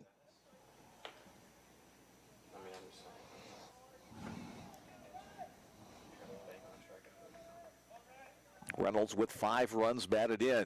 Shows bunt, puts it right back to the mound. The runner at third will hold as Grant comes out to make the play to get the runner at first. The runner at third has the hold. Ramirez, the runner at first, goes to second. That's 2-3 on the putout for the second out of the inning. Yeah, it looked like they were trying to safety squeeze right there. It wasn't a full-blown suicide squeeze where the runner was coming from third base. The runner took off from first to second, and it looked like they were trying to do safety. He just didn't bunt it nearly hard enough to execute it. Bellevue did a really good job of defending that. Torrey Nelson, the third baseman, steps up. Ground ball to short. Luther fields it, throws it on the money across the diamond. And so the Vikings threaten in the bottom of the sixth, but the Bruin defense comes to the rescue, and no runs come across. No runs on a leadoff double. There were no errors and 2 left on base. After 6 complete, 2-2 remains our score. Bruins and Vikings battling on the first game of this 4-game set in the North Star Athletic Association. Yeah, let's see if Bellevue's offense can keep putting pressure on Valley City, getting one each of the last 2 innings. See what type of momentum this has now created, and what type of response Hunter for Valley City can do on the mound. All right, we got a whole bunch of texts came in during that last half inning. Thanks for joining us. First one from Stephen Knapp. Just wanted to say hello and go Bellevue. Stephen, glad you're watching us today on the Bellevue Bruins Sports Network. Go Bruins, watching from my office on BU's campus. That's Sean McManus. We'll be back for game 2. I talked with Sean before this game, so he must have had to go back and do a little work and earn a paycheck there. Glad you're listening online. Hubby Hubba from Frenchtown, Montana. Let's go, Trad Richardson and Bellevue Bruins. Enjoying the broadcast. Very good. Hoping Trad will keep up the hot hitting this weekend. Home runs in 3 straight games. Very good. Thanks for joining us. You're stealing the Sakamoto's Hubba Hubba, huh? I don't think they have a patent on it. That's okay. Go Bruins. Go Alex. Watching from Chula Vista, your mom and sister. Thanks for the great broadcast, and a couple of happy emojis as well. We're glad you're with us. And Alex has settled down after a rough start. 2-2 our score as we go to the 7th inning. Leading it off for the Bruins, Drew Staley, the second baseman. Drew got the first run batted in for the Bruins in today's game, his last time up. First pitch up and in, ball 1. Back to the mound goes Hunter Magnuson, continuing his effort for Valley City. Misses low and away. Yeah, let's see if fatigue is starting to get to Hunter. His breaking ball doesn't look nearly as sharp. He doesn't look like he has the same life on his fastball. So he might be getting tired here. Coming into today's game, that one's upstairs, a 3-0 count. Magnuson with 26 innings in 5 starts, 6 appearances, so hasn't gone real deep. There's a pitch on the outside corner for call strike. No action in the Valley City bullpen, as both starting pitchers have battled to keep their teams in this one. Right up the middle, Drew Staley. Back-to-back base hits for Drew. Yeah, that was a changeup, 3-1 count, fastball count. Pretty good pitch selection by Hunter, to be honest with you. Not very many people look for changeups in a 3-1 count, so I don't mind the pitch call there. Drew just did a fantastic job of seeing it out of his hand, picking up the spin, and sitting back and getting a base hit up the middle. Drew's been up 3 times and on 3 times. A walk and 2 singles. Here's Kanta Kobayashi. Shows bunt, but pulls it back. Ball 1. Yeah, look for Kanta to possibly bring it with him when he bunts. Instead of bunting it up the third base line, look for him to bring it up the first base line with him. You know, first baseman's not charging. Third baseman's 10 feet, 15 feet in front of third base. Magnuson from the stretch at the belt, the delivery. Kanta pulls it away, gets away from the catcher. Wild pitch. Yeah, look, it was a fastball. Catcher just missed it, and it went off the umpire. Looked like it hit the umpire right in the arm. I'll give the umpire credit. He didn't even flinch. He's tough. He's got short sleeves on a 50-degree day here. So 2-0 the count on Kobayashi. There's a step off, a first disengagement. Now look for, you know, if he drag bunts here, look for it to go back up the third base line. Third baseman is probably going to stay closer to the bag with the runner on second base. Instead, the pitch up high. So now 3-0. Magnuson with the little control issue here, as you said, maybe getting a little bit tired in this 7th inning. You know, I could see Kanta taking a strike here, getting it to 3-1, and then possibly just laying down a bunt to get the runner to third base for Luther. Strike call there at 3-1. Do you have his pitch count by chance? 87th pitch of the game for Hunter Magnuson. Thanks again to Bill.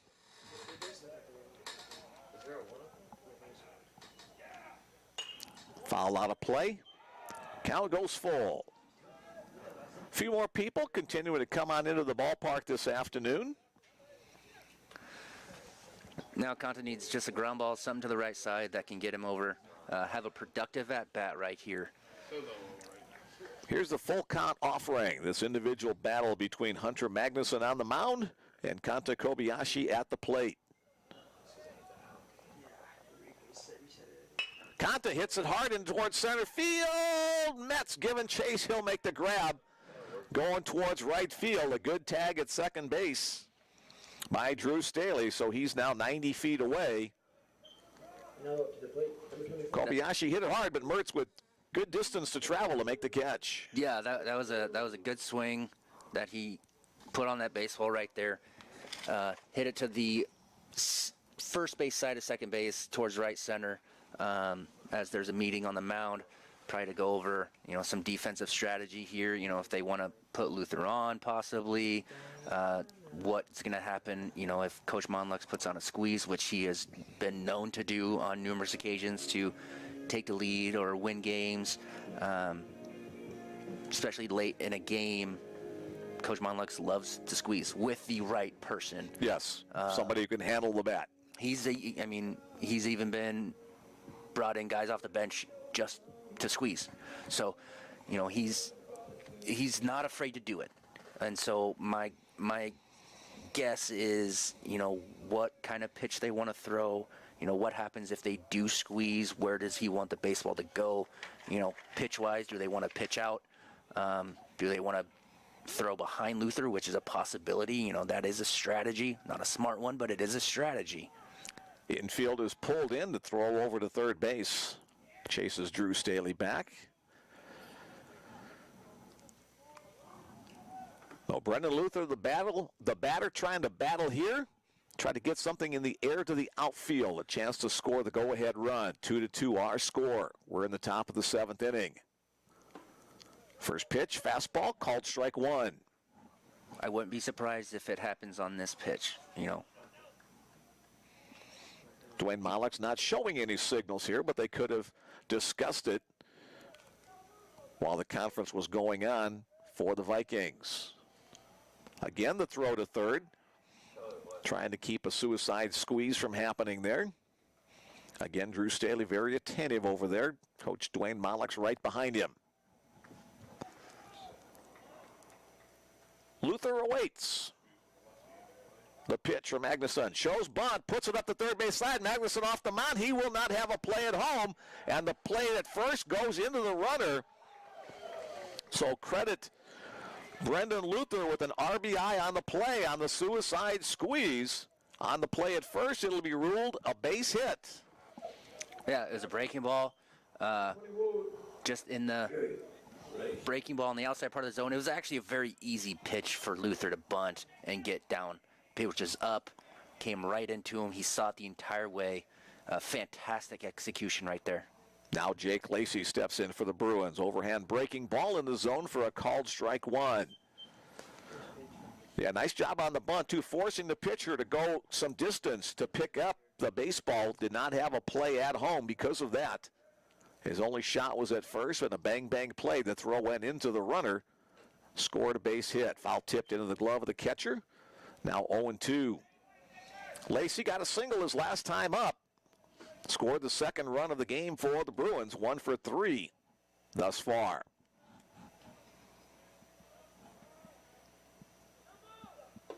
Off the outside edge. Catcher Jaden Babiuk tried to bring it back.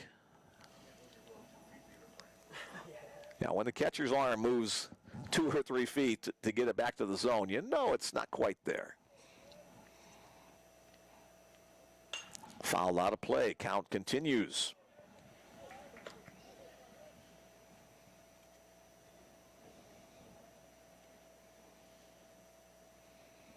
RBIs from Drew Staley, Trad Richardson, and now Brendan Luther have given the Bruins a 3-2 lead. Popped up shallow center field. Mertz, the center fielder, comes on. He'll make the catch for the second out of the inning.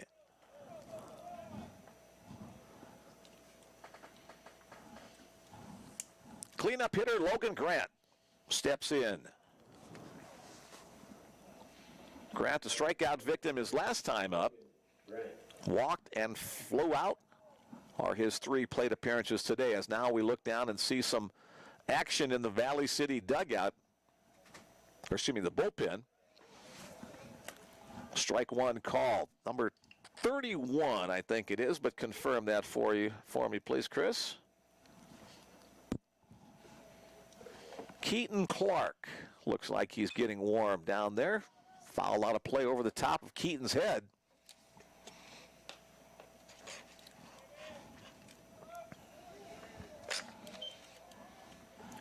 Two-strike count on Grant. Let's see if Luther might be running here. He's going a great jump. Foul back to the screen as Grant had a battle to stay alive.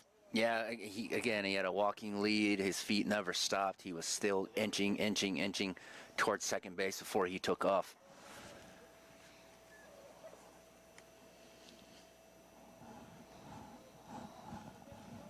Again, Luther will get his lead as Grant gets ready for the pitch. A throw back to first base. A close play there. Brendan able to get his arm back in time. That was probably his max distance. He could probably be away from the bag before he would get picked off. Line hard right over the head of the umpire. Luther rounding second. He'll make it to third standing up as Mertz, the center fielder, gets the ball back onto the infield. A line drive base hit by Logan Grant. Puts runners at the corners with 2 away. Grant will step off the bag, and courtesy runner Takumi Maeno will step on as he comes in. Anthony Lind to the plate. And a slow walk out to the mound from catcher Jaden Babiuk, trying to buy some extra time for the relief pitcher in the bullpen. Keaton Clark shakes his hat to his coaching staff, which means he's ready to go. Just a little bit of a delay tactic here by the Valley City catcher. And let's see if he'll get back to his position, and then Casey Olney might pop out of the dugout. Looks like he's staying planted for now, and Anthony Lind will get an opportunity here against Hunter Magnuson. 1-run Bruin lead. Breaking ball stays down. Ball 1. I wouldn't be surprised if this is Hunter's last hitter, regardless of the situation. If he gets out, gives up a hit, gets walked, last hitter of the game, wouldn't shock me. Nearing the 100 pitch mark of the game is Magnuson, way wide on that one. And oftentimes when you see a pitcher get tired, his mechanics tend to break down a little bit. Mechanics, ball misses up in the zone, fastball's up in the zone. Sweeping breaking ball stays down, so 3-0 the count on Anthony Lind. Bruins trying to get a little bit more than a slim 1-run lead, which they enjoy right now. Let's see if Lind has a green light. 3-0. He's been swinging a hot bat. He had the green light, but wisely laid off that pitch up and out of the zone. So a 4-pitch walk will load the bases. And now that will bring Casey Olney out of the dugout. He signals to the bullpen. And Keaton Clark will come into the game for Valley City, but a great effort from the starting pitcher, Hunter Magnuson. He goes 6 2/3 innings of work. He's on the hook for the 3 base runners right now. His Valley City teammates come out of the dugout to greet him as Keaton Clark heads to the hill.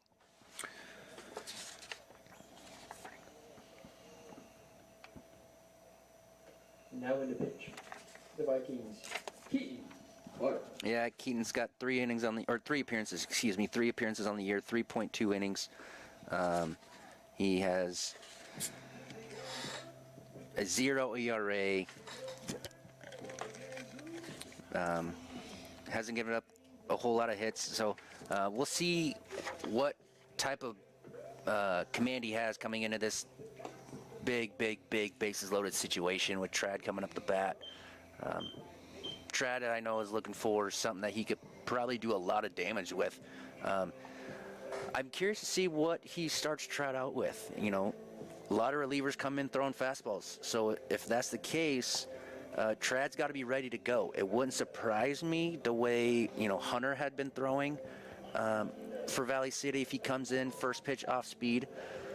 So Trad's also got to be a little bit patient. He can't be afraid to take the first pitch, but also at the same time, if he recognizes fastball and it's in the zone, he should probably jump on it right away to try and get a lot of damage done. Be selective as if it were a 3-1 count. Yes. Clark coming in. He's a sophomore, 5'11" feet tall from Great Falls, Montana. So he'll get his 8 warm-up tosses. Trad Richardson hoping to keep his home run streak alive 3 games in a row as he'll step in for the Bruins. 3-2 our score, 3 Bruins on the bases. Luther at third, Grant at second, Lind at first. So a big opportunity here in the top of the 7th inning. I'm sure this is the at-bat that he wouldn't mind keeping that streak alive with, that's for sure. Now batting, number 13, Trent Richardson. All right, back to the action. Here we go. Righty-righty matchup. Richardson takes the first pitch inside, almost clipped his thigh. Yeah, breaking ball that just almost got him. It looked like he tried to lean into it a little bit. You'll take one for the team here anytime, right? That one, a little chopper to second base. 2-hopper handled there by Thompson. His throw in plenty of time. And Keaton Clark comes in and gets out of the inning. The Bruins do pick up 1 run on 3 hits.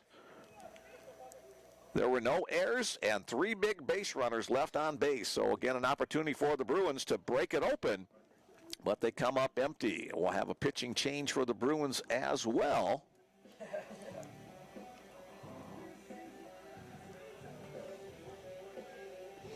Got 33. Yeah. Parker McMahon comes on in relief of starter Alex Salicio in the bottom of the 7th inning. Parker, a 6'3" sophomore from Bozeman, Montana. So we got a couple of Montana pitchers on the mound going at it now here in relief. Yeah, he's got 5 appearances on the year. He has started 1 game. He's 2-0, 14 innings, giving up 14 hits. Does have 13 strikeouts in those 14 innings. Ks per 9 are just over 8, and his ERA is 2.5. He did a fantastic job coming in on Monday in Game 4 in closing the door when they needed relief for Shorey. And he did a fantastic job coming in, keeping the game, keeping Viterbo with 0s on the board, not allowing any more runs so Bellevue could win it in extra innings. That's another performance that they need here out of him, keeping it at 0s to preserve this win. He's got possibly a 3-inning save in him, which is why they brought him here. They brought him here for these type of situations and to finish out games. He'll have the opportunity here as we head to the bottom of the 7th inning. Top of the order, we'll greet him. Shane Nixon, the shortstop, 0 for 3 on the day. Parker McMahon, the windup, his first pitch. Breaking ball for a called strike 1.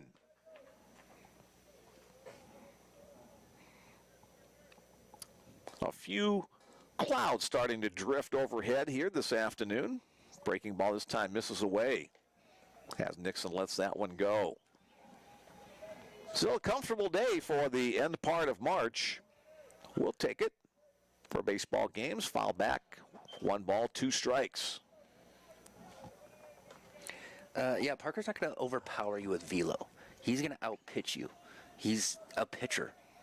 He hits his spots. He's really good with location with all of his pitches. Grant sets up right behind the middle of the plate. Breaking ball. That one's fouled, and that will get out of play as well up the first base side. I could see him going back to that pitch, just putting it down, wanting it to hit on the back part of the corner of the plate.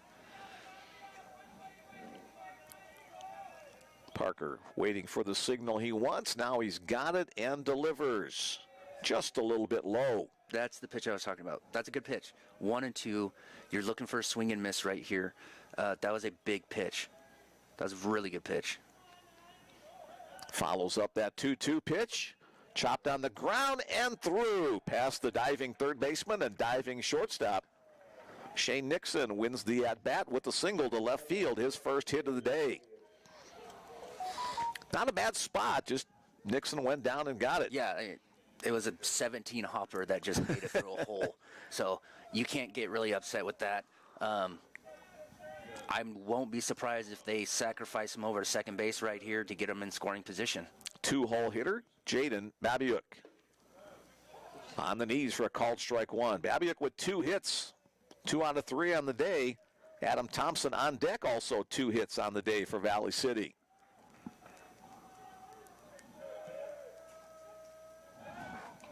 Throw to first base. Babiuk doesn't show anything at the plate if he's bunting or swinging.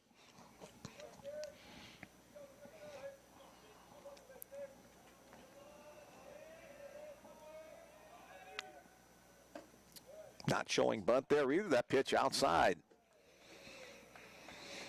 The umpire's been very consistent with that pitch on both ways. And, you know, he's not given a whole lot on the outside corner to left-handed hitters. The long hold by McMahon. And now the pitch fouled against the netting. 1-2 the count on two-hole hitter Jaden Babiuk, Valley City's catcher. Logan's got to be ready to throw on this pitch right here. This is a very good count to run in. This is a breaking ball count. He's got to be ready to go. Chop, slice down the left field line. That will be out of play. Again, that's a good pitch. It was a breaking ball down. He just put a good swing to fight it off to get another pitch. Shane Nixon, the base runner at first, has 3 stolen bases, 3 out of 4 on his attempts. Again, staying alive is Babiuk.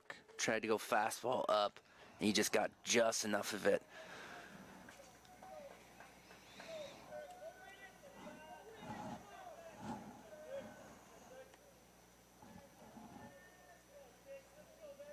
McMahon from the stretch.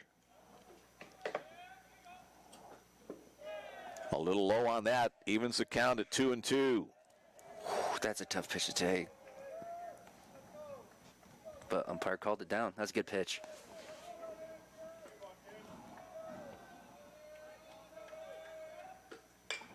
A little flare out into left field. A nice play out there by left fielder Jake Lacy. The sliding catch. Got a good read. The ball just off the end of the bat of Babiuk. And Lacy with a nice play for the first out of the inning. Yeah, it looked like he shaded him a little bit more. He played a little bit more in than he has been in previous at-bats with the rest of the lineup. So that's probably something that they were scouted. You know, Coach Schmidt with the outfielders is probably something that he talked to him about before the game. Throw down to first base, not in time. As Adam Thompson, the next batter. And he was able to get a fantastic jump and read on that baseball to come in and get it. And maybe with 2 strikes, he was figuring he's going to protect a little bit, so probably wouldn't get a full swing.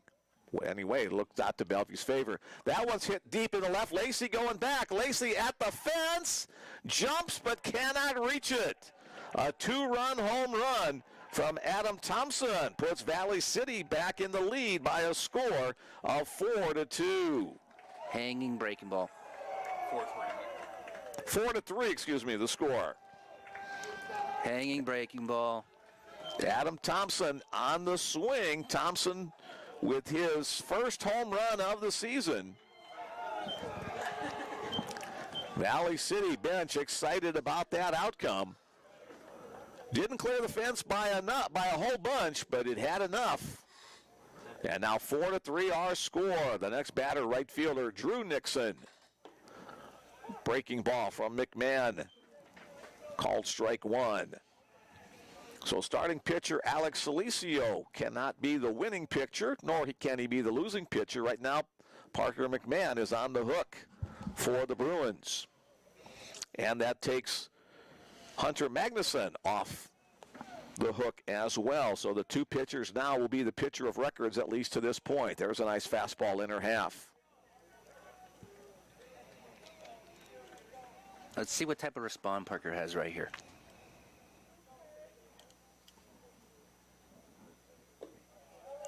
Tries to get Nixon to chase. He lays off. 1 ball, 2 strikes to count.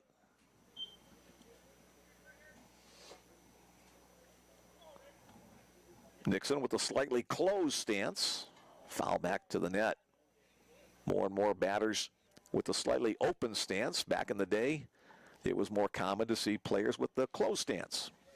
Just a matter of comfort. Closed stance means that front leg is closer to the plate than the back foot. McMahon on the pitch. Good pop on that fastball for the strikeout for the second out of the inning. Yeah, he tried to go in. He just missed it, but he was able to still get a swing and miss. It's a good pitch. Big. I like how he came back and got a big strikeout after a home run. He didn't give in. He didn't feel sorry for himself. He came back and just kept pitching. Next up, center fielder Dustin Mertz. Another fastball. This one in the zone again. And he looks pretty upset. So, which is a good thing. Yep. You know, every time I gave up a home run, it made me mad. Breaking ball. Mertz misses that one, chasing it high in the zone. So, let's see if the adrenaline and the anger can get him through. Back to the net. Count remains 0-2.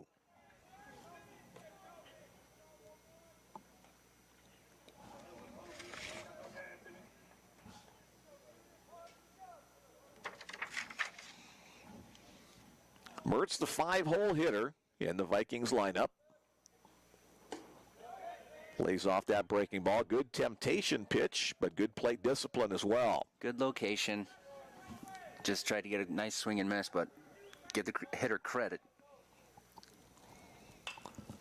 Popped out of play. Count remains 1-2.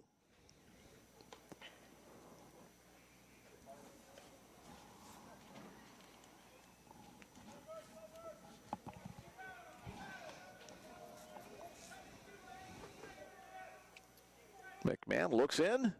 He's ready to deliver. And again, fouled back. Yeah, foul ball. Fouled back straight off the catcher's glove. Couldn't quite squeeze it.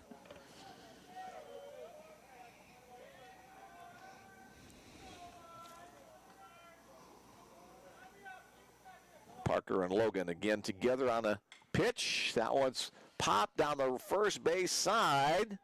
Richardson given a chase. Will he have room? He does not. Yep, went out of play on top of the cages over there.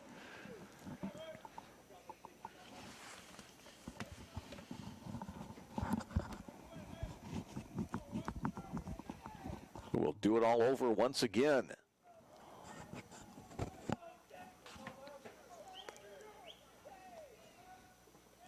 Bounce to the plate on a breaking ball. 2-2. 2 balls, 2 strikes, 2 out. 4-3 our score. Valley City had a 2-0 lead. The Bruins came back to take a 3-2 lead. And then Valley City, courtesy of the 2-run home run by Adam Thompson, now back on top by 1. Chopped on the ground. Brendan Luther fields it deep. And across the diamond, 6-3 on the play. And the side is retired. 2 runs on 2 hits on that aforementioned home run. No errors, nobody left on base as we head to the top of the 8th. 2 innings to go. Valley City 4, Bellevue 3. Yeah, let's see what type of pressure Bellevue can get going with these last 2 innings. All right, Bellevue employee and alum watching online while finishing up the workday, says Go Bruins. An unnamed employee. Go Vikings from the Clarks, listening up in Montana. That must be Keaton Clark, the relief pitcher's family. Glad you're with us today. Thanks for the fantastic commentary. Now Go Vikings, all the way from Alberta, Canada. Well, thank you for that nice compliment. I have to figure out who Alberta, Canada is on the Vikings lineup to give you a little credit there. Love from Montana. My brother pitched for the Bruins. Eric Locke is his name. All right. We've got, didn't Eric text in the other day too? Did. Yeah. Glad you're with us. A lot of Big Sky folks hanging out today. Hubba trademarked from the Sakamotos. And a nice sunshine emoji as well there too. So I thought we'd hear from you. There is the Richardson family trying to hone in there on the Hubba Hubbas. Oh, they're pretty upset that somebody else is taking their shine. Yeah. All right, here we go. Let's get some hubba-hubbas going here. Third baseman Nick Grade to start it off in the top of the 8th inning. Lays off a breaking ball. Ball 1 call. Keaton Clark on in relief of starting pitcher Hunter Magnuson. As of now, Clark, the pitcher of record on the winning side. 2-0 now the count as those pitches miss outside.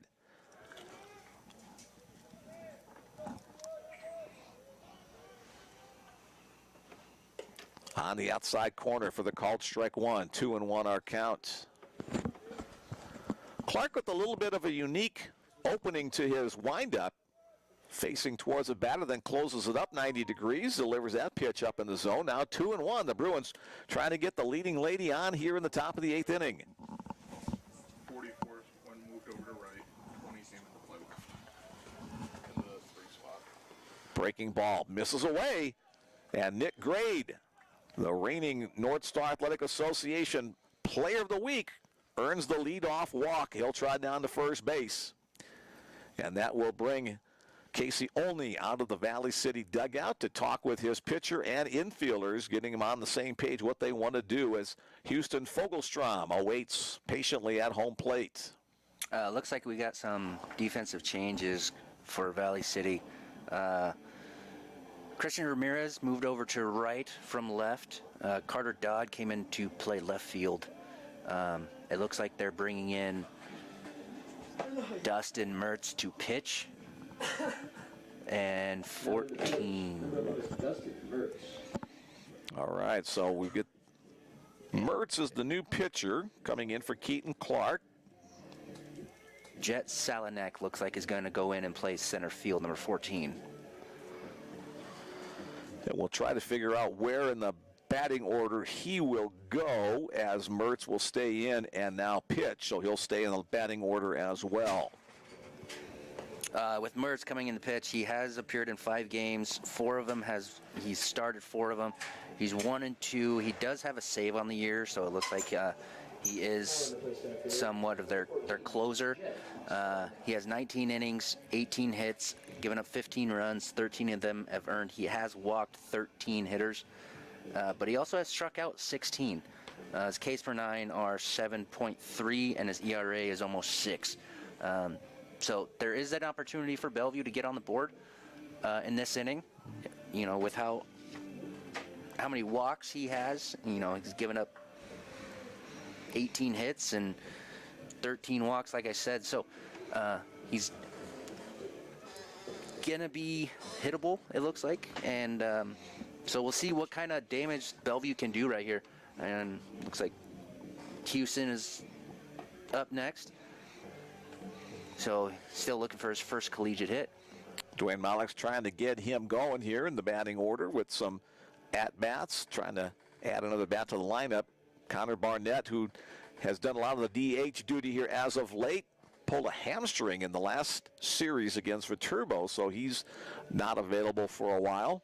I was talking to Connor before the game, and I asked him how he felt. He said he felt great, but knowing Connor, he could be missing an arm and tell you he feels great to get in the lineup. So that's probably the smart thing, that he needs to get completely healthy.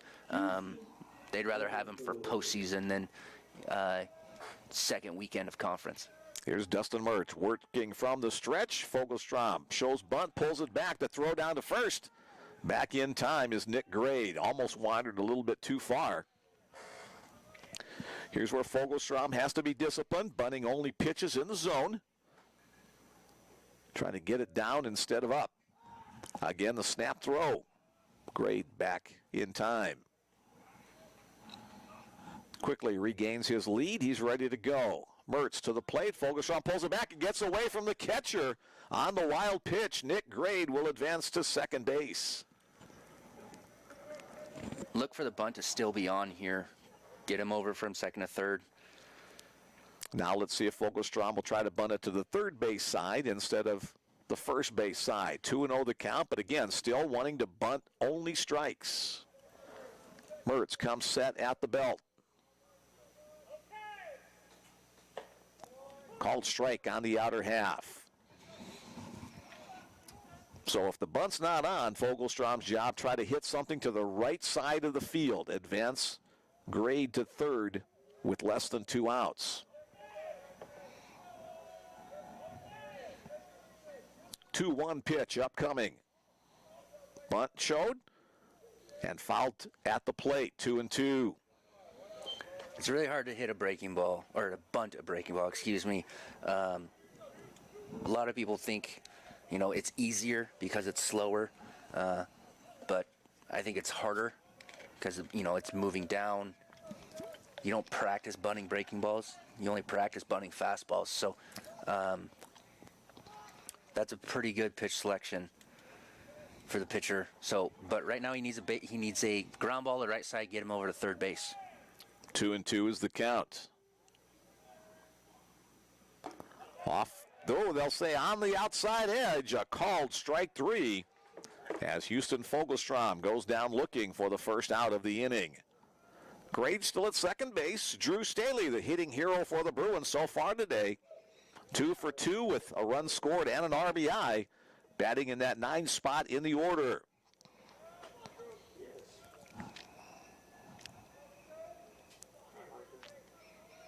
Dustin Mertz looks in.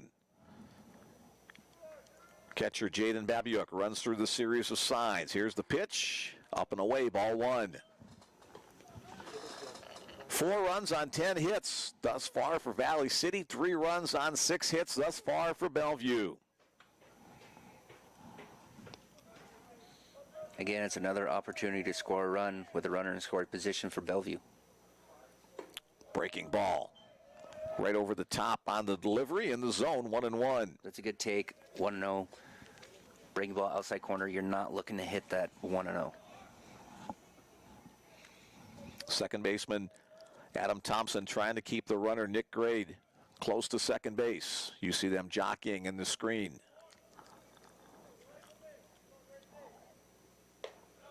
Upstairs.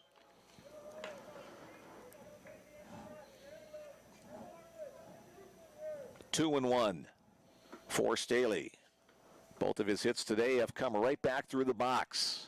Solid singles to center. I like the alliteration of saying solid single to center. On the outside half, called strike 2. Top of the order on deck.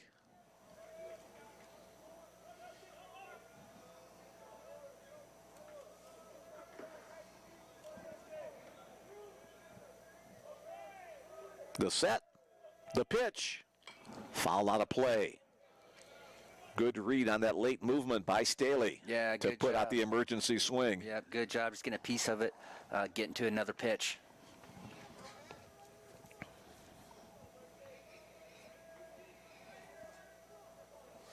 Again, pitcher and catcher trying to communicate via the signals, taking a little extra time, and now Mertz will step off.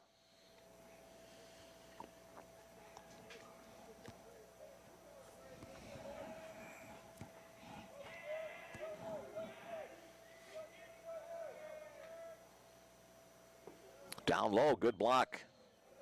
Very good block by Babiuk. Ball hit in front of the plate. Breaking ball hit in front of the plate. That's a fantastic job by the catcher. So a full count situation for Drew Staley.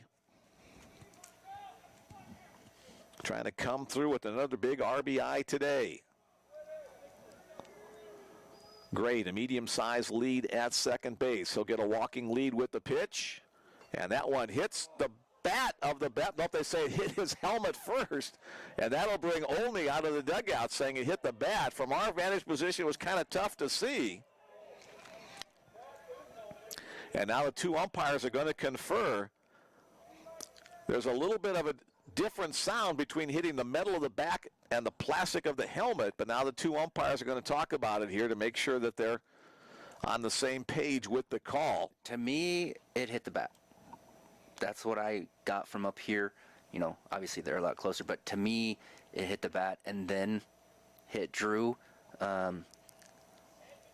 I thought it hit Drew first off the shoulder and then the bat, but it could have hit him. He went to his helmet thinking it hit him there, so. They're saying it went off his helmet, so looks like your eyes beat me this time. So on the hit by pitch, Staley goes to first. Grade remains at second as a conversation continues between head coach Casey Olney and the home plate umpire. It's a conversation without replay that he's not going to win. yeah, and every coach is going to have that conversation. Right. You know. Okay, they got that call. Now you give us the next call. Top of the order, here's Kanta Kobayashi, a rare 0 for 4 day thus far for Kanta. 3 ground outs and a line drive to center. First pitch swinging, line to center field. Caught out there by the new center fielder, Salonek, Jet Salonek. No, 2 outs in the inning. The runners having to stay at first and second. Those last 2 at-bats by Kanta are actually really good. He hit 2 hard-hit balls. He hit them right at the center fielder. If he hits them 10 more feet one way, those are both doubles. Here's Brendan Luther, the shortstop.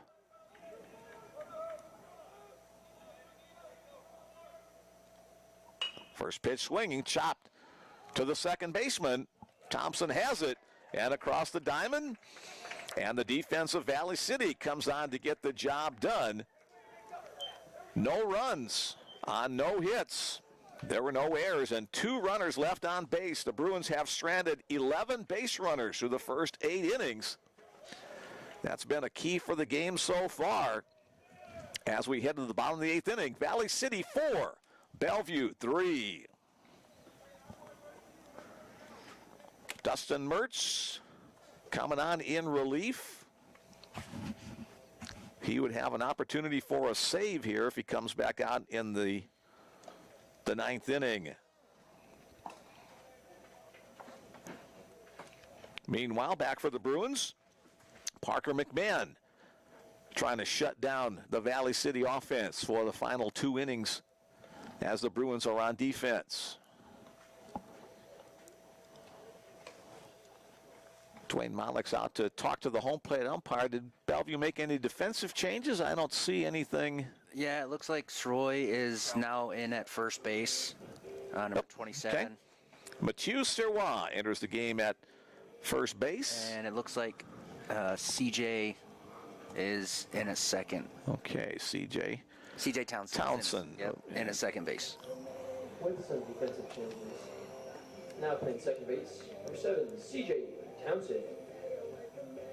Now in to play first base, number 27, Mathieu Serrois. We will assume that they will go in for the same batting order where their people they replaced hit. Looking ahead to the 9th inning for the Bruins, it'll be the 3, 4, 5 spots in the order. But first, the Bruins defense has to try to shut down Valley City from adding any more to their totals. And I think we've got a pinch hitter here for Valley City as well.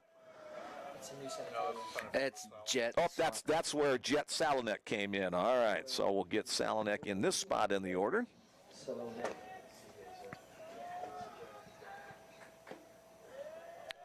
Parker McMahon, a 2-0 count here.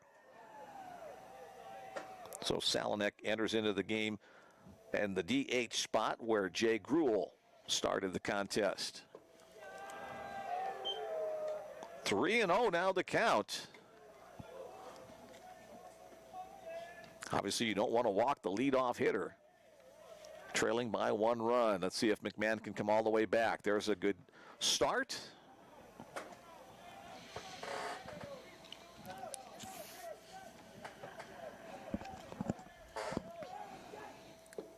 But that one too low, so Salonek does draw the leadoff walk. He'll head down to first base. As Christian Ramirez steps in. Ramirez, a single and a hit by pitch. Let's see if it's bunt time here for Valley City. Short lead at first by Salonek. Ramirez does show bunt, but foul back to the screen.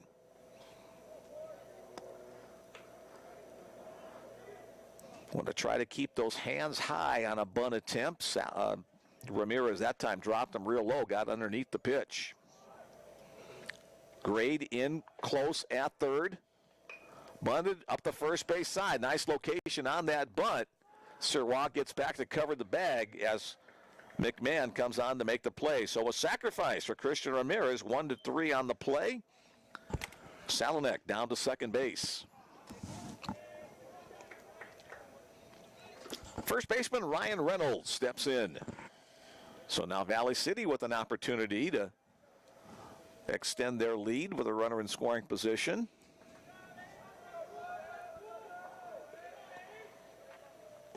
Lays off the first pitch. Nice location on the fastball, breaking ball moving away. 0-1 the count. Action in the Valley City State bullpen.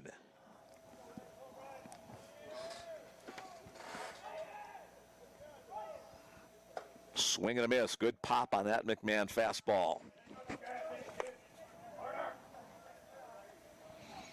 Oh, it's just Dustin Mertz getting some extra work down there, number 11. So trying to stay fresh as he had to come in relief from his position in center field. Swung on and missed. Nice job on 3 straight pitches. Parker McMahon retires Ryan Reynolds for the second out of the inning. Yeah, he went breaking ball, fastball, breaking ball, all swinging misses. Pinch hitter here. Judson Seliskar will pinch hit in the 9-hole spot for Torrey Nelson.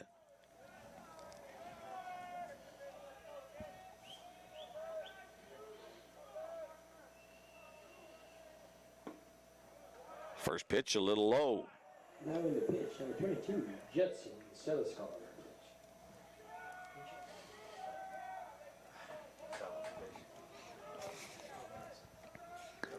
Righty-lefty matchup here, pitcher versus batter.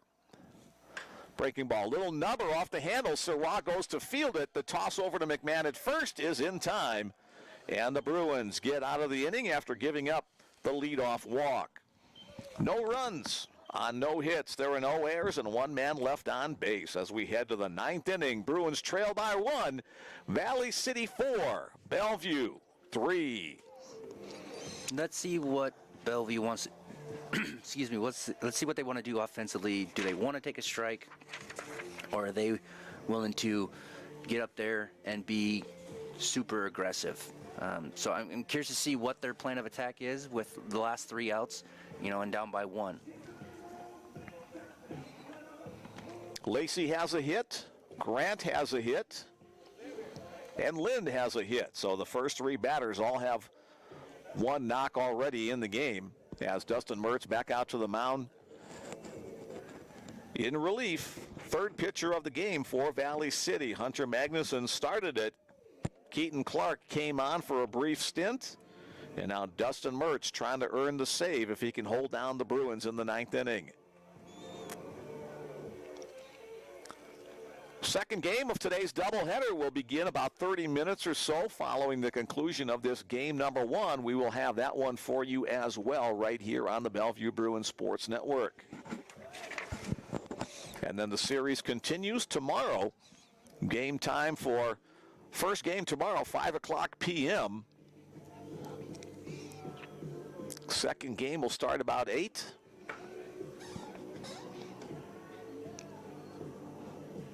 So daytime baseball today, nighttime baseball tomorrow.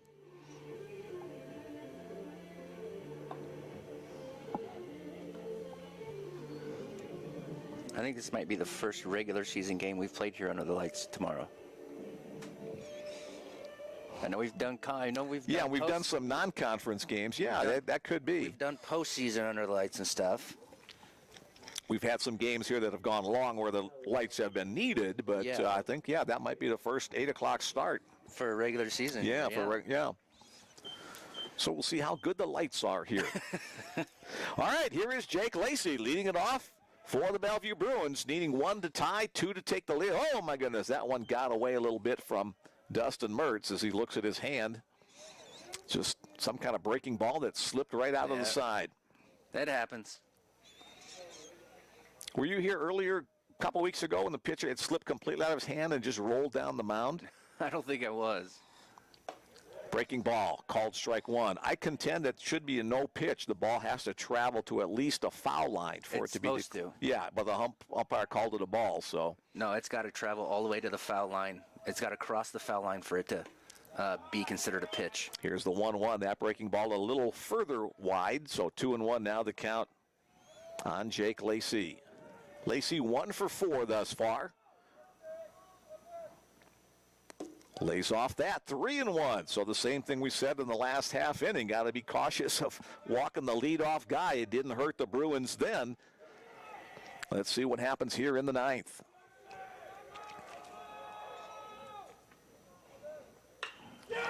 Hit to left field. Left fielder going back and muscled over the fence. It's a solo home run by Jake Lacy to tie the score at 4. Honestly, I didn't think he got that on the sweet spot of the bat, but it just kept traveling. He didn't. It looked like he got jammed a little bit, just a little bit. I mean, he didn't get off the handle of the bat, but it looked like he got jammed just a little bit. I mean, he's a big, strong kid. And it was a fastball inside part of the plate. And it was a good pitch to hit. 3-1 count, and he did damage and tied the game up. Massive, massive home run right there. The 4th home run of the year, the 26th run batted in of the year for Lacy. Up, hitting the ball hard. Logan Grant into the gap into right center field, but a nice play on the run by Drew Nixon to cover some territory and catch it for the first out of the inning. Now that one I thought was going to go a little further. So Yeah, he didn't hit that one very well either. Helped that, he hit his in the gap, and home run was hit right down left field. Next up for the Bruins, right fielder Anthony Lind. Breaking ball down low, ball 1. So that ties the game. Keaton Clark cannot be the winner. Dustin Mertz cannot get the save. Fastball upstairs. Parker McMahon off the hook as well temporarily. See what happens if he comes out for the bottom half of the inning. Mertz from the windup. Lynn takes it, outer half, called strike. 2 balls, 1 strike to count on the Bruins right fielder out of Omaha.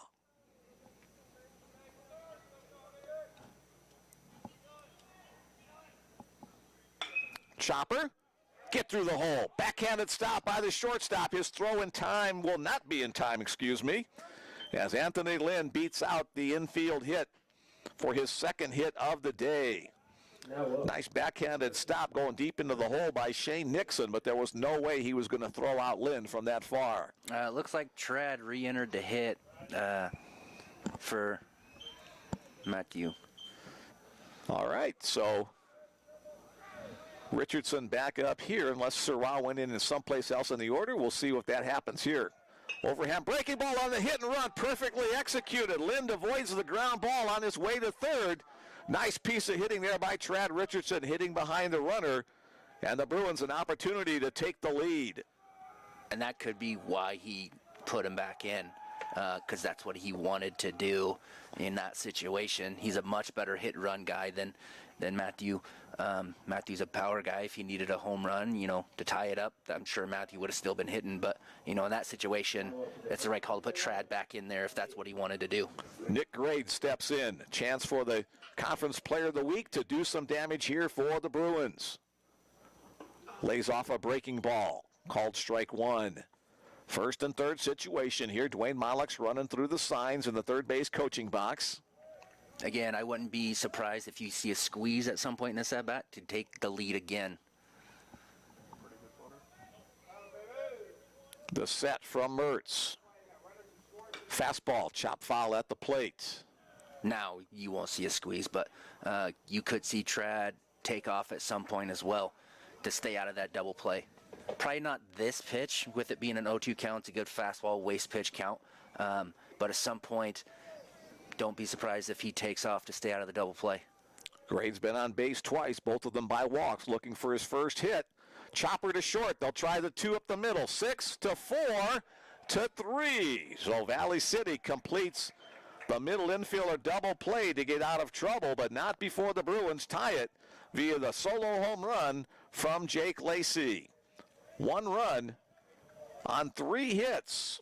There were no errors and 1 left on base. So again, the Bruins strand base runners, now 12 base runners through 9 innings left on base.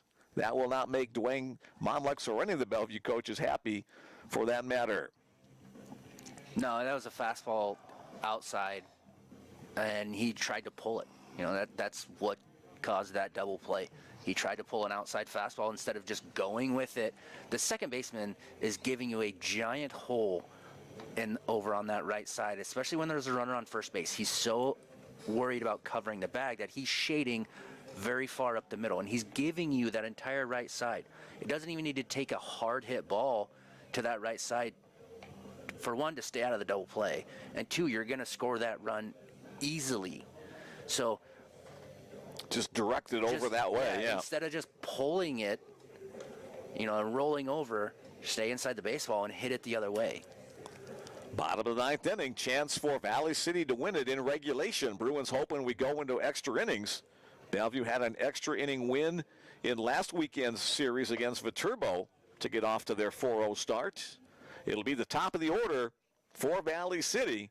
Shortstop Shane Nixon will start it off against Parker McMahon. So now McMahon and Mertz are the pitchers of record. But first looks like Logan Grant popped us. Yeah, it looks like his glove broke. Yeah, popped a lace on his glove. Got to go get a new one.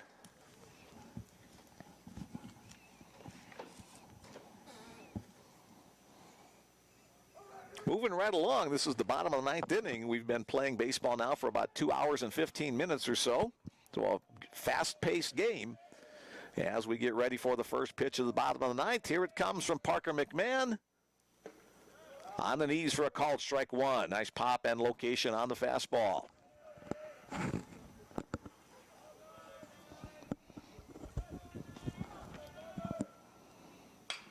Hit in the air to center field. Kanta Kobayashi comes in a couple, over a couple, and makes the catch. 1 out in the bottom of the 9th inning. Next up, the catcher, Jaden Babiuk. Babiuk with 2 hits on the day. Both of them singles. Flyouts in his other 2 at-bats. Down low. 3rd inning of relief work for Parker McMahon. Alex Salicio, the Bruins starter, went 7. Chopper, foul ball.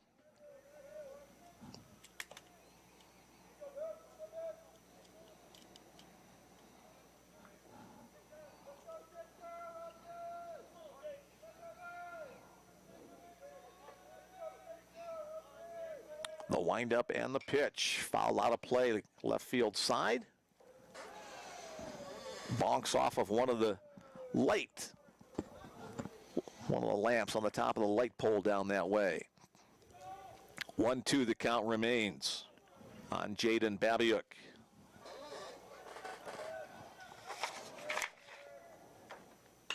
Line hard, Brendan Luther a couple of steps to his right to make the play, and there are 2 away. The Bruins 1 out away from going into extra innings. Adam Thompson, the second baseman, steps up. His 2-run home run, his last time up, gave the Vikings a 4-3 lead at that point. Bruins hoping to keep him in the yard on this at-bat. McMahon, first pitch fastball, a little extra oomph on that one. He was trying to win the game with that swing. Which, in his situation, I probably would be too. Yep.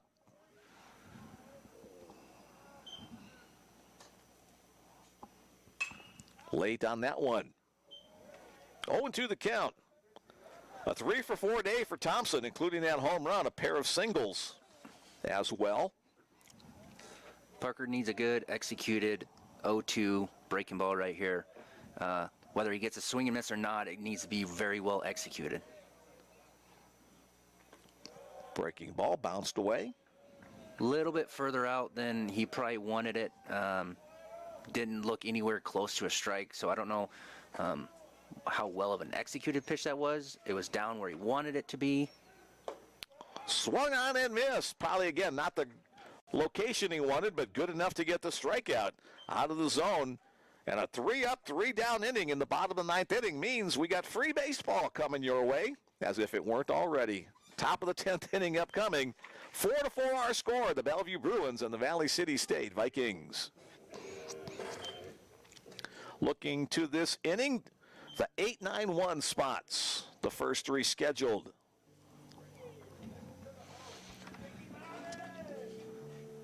Looks like Eric Anderson might be coming up hitting first this inning. And Dustin Mertz back to the mound for Valley City. Anderson had a home run. The last time he filled that DH spot, was it on Monday?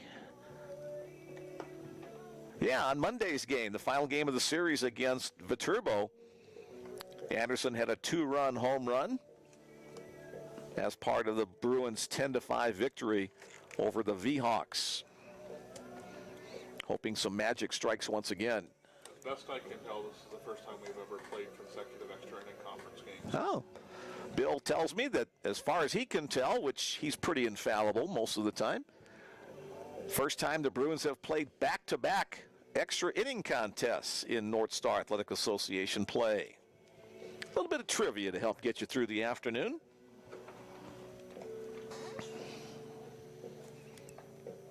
And both times Parker came in and pitched. Yeah, that's right. So to keep Coach Monlex's stress level down, he won't be closing out any more games, so he doesn't have to go to extra innings all the time.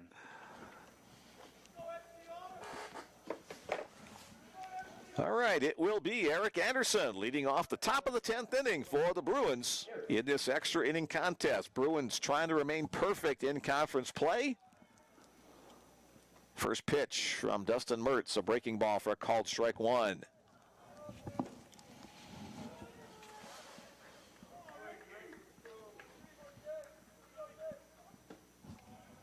One.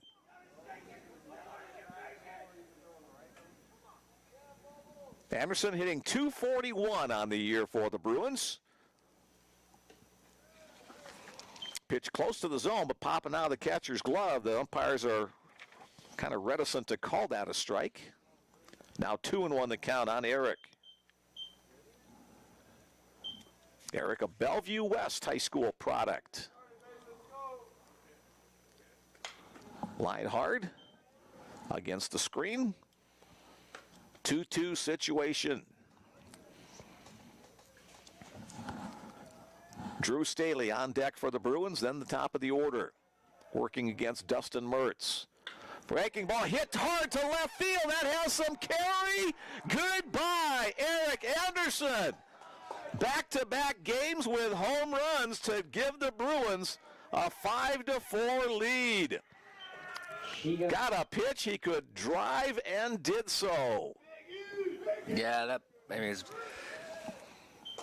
it looked like ball was up, fastball up, and he just did what he was supposed to do with it. No, it was Jake Lacy with the solo home run leading off the last inning to take us to extras, and then Eric Anderson with a big blast here to give the Bruins a 1-run lead once again. Dwayne Monlex reaching into his back pocket for the lineup card.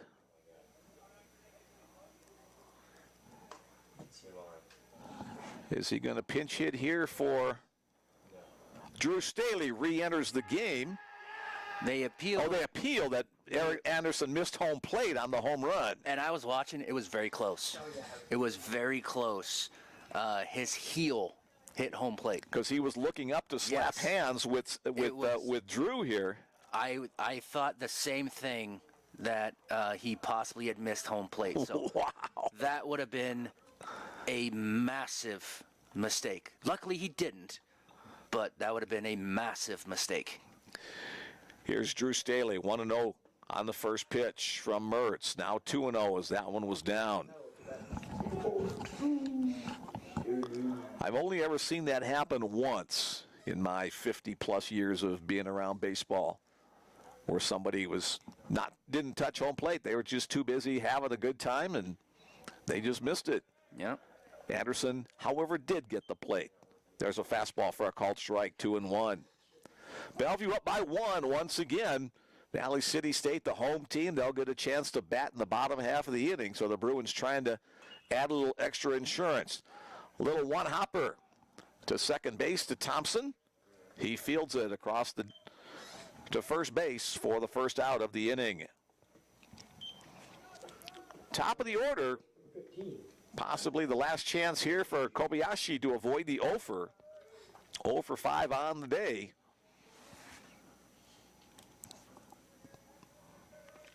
As Mertz gets the signal he wants from Babiuk and delivers. Breaking ball, called strike 1. Let's see if he can keep squaring up baseballs. Yes, he's over, but his last 2 at-bats, like I said earlier, he's hit it hard. He's hit it just right at the center fielder.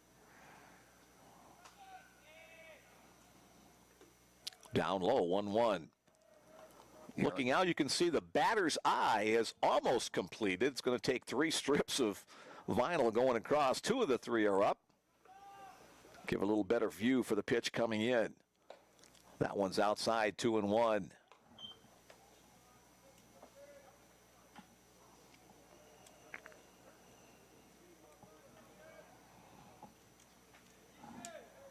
One out in the top of the 10th inning. Conta goes oppo, but out of play over near the J. Doe statue of the baseball player as you enter into John Stella Field. Valley City State fans, John Stella was a local baseball guy, player, coach, minor league player in the San Francisco Giants organization, helped in the renovations of Brown Park Field back about 15, 20 years ago, I guess now. And they're making continuing improvements over the course of that time as well. The 2-2, now 3-2.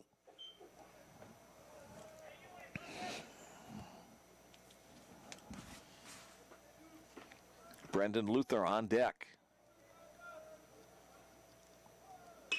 That one's hit towards left center field. Left fielder moving over to make the play for the second out of the inning. Christian Ramirez retires Kanta Kobayashi. Brendan Luther, 1 for 5 day thus far. An RBI in the 7th inning.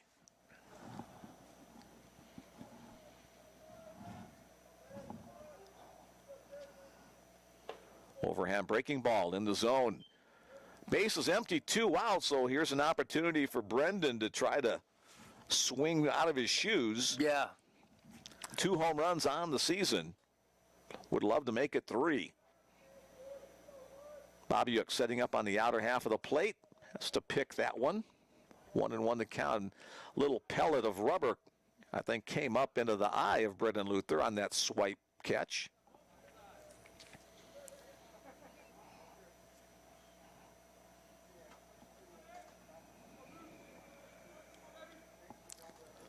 The 1-1 on its way. Now 2-1. Yeah, let's see if Bellevue can get something going here with 2 outs. 2-1 count. 2-3-4 coming up. Maybe they can't put up a couple more insurance runs with 2 outs. Now 3-1. Jake Lacy on deck, hoping for another crack of the bat. 2 hits, including that solo home run his last time up. Mertz, the wind and the pitch, and that one goes off the front shoulder. Brendan Luther doesn't give an inch on that one. He becomes the 2-out base runner, and Jake Lacy will have another chance. Lacy.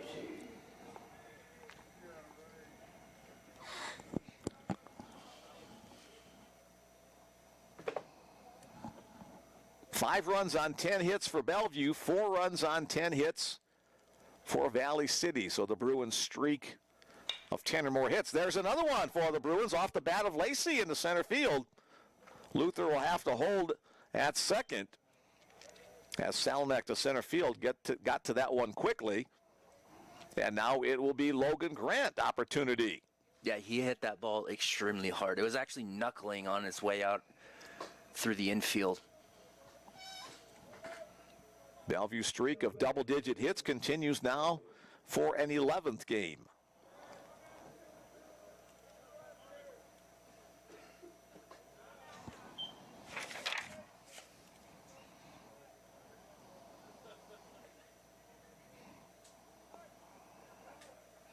Bellevue's had a couple of one-run games in this 2023 season thus far. Strike called. A one-run win against Briarcliff. 2 one-run wins against Briarcliff. Back in February, a one-run win over St. Francis of Illinois. Breaking ball, another called strike. Yeah, that looks like it. 3 games of the 21 that they have played thus far. 1-2 the count on Grant. Runners get their lead off of first and second. Chopper. So the shortstop on the throw to first loses his footing, but able to make the play to retire the side on Logan Grant. So shortstop Shane Nixon, a little difficult getting with it. Looks like he may have tripped.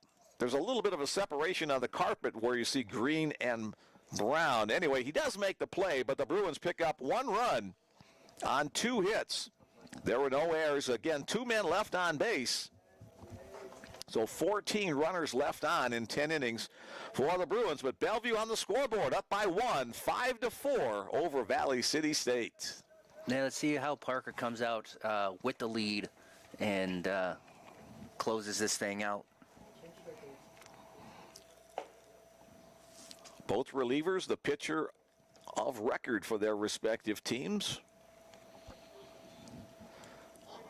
And it'll be the 4, 5, 6 spots in the Valley City order that Parker McMahon will face in the bottom of the 10th inning. Looks like Nixon will be back in the 4th spot.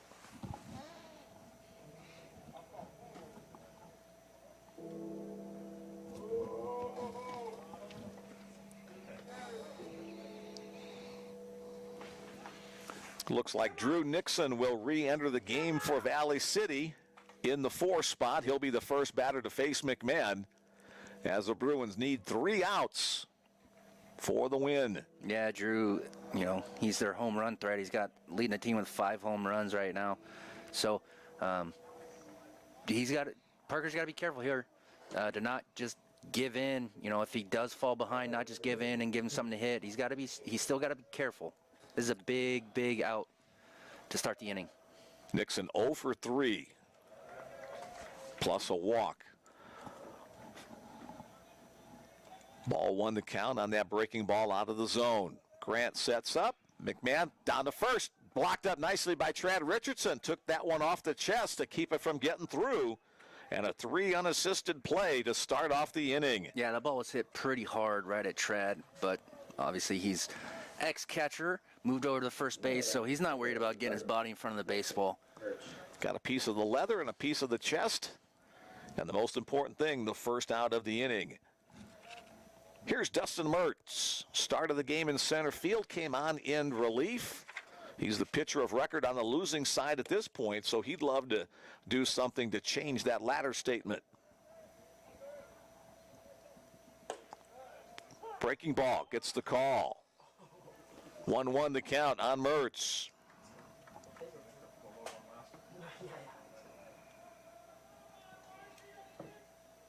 That one's hit into the air to left field. Lacy came on originally, now has to go back, and it goes over his head. A bad read out there in left field. And Dustin Mertz will be able to get to second base on that misplay. Probably going to be ruled a double, but Lacy just got a bad read off the bat. Started coming in. Yeah, he came in right away. As soon as the ball hit the bat, he was sprinting in and then realized, uh-oh, that's not what I want to do. And stopped and couldn't regain his angle at the baseball. Just went over his head. Courtesy runner in for the pitcher. That's Zach Veneman. He had been courtesy running for the catcher originally. Now it'll be Jet Salonek. First pitch fastball, called strike one. Salonek came on as a defensive replacement in the DH spot. He walked his first time up today. So runner in scoring position, an opportunity for Valley City to tie it up. Chopper on the ground. Luther comes up, gets a good hop. Strong throw across the diamond. 6-3 on the play at Valley City, down to their final out.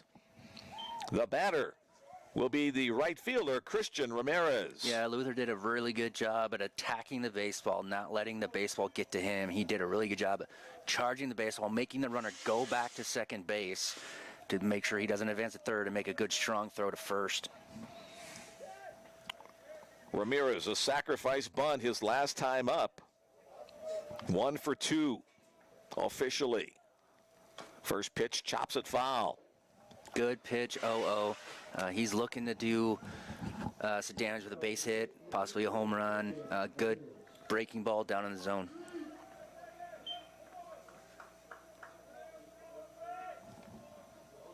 Ramirez scored the second run of the game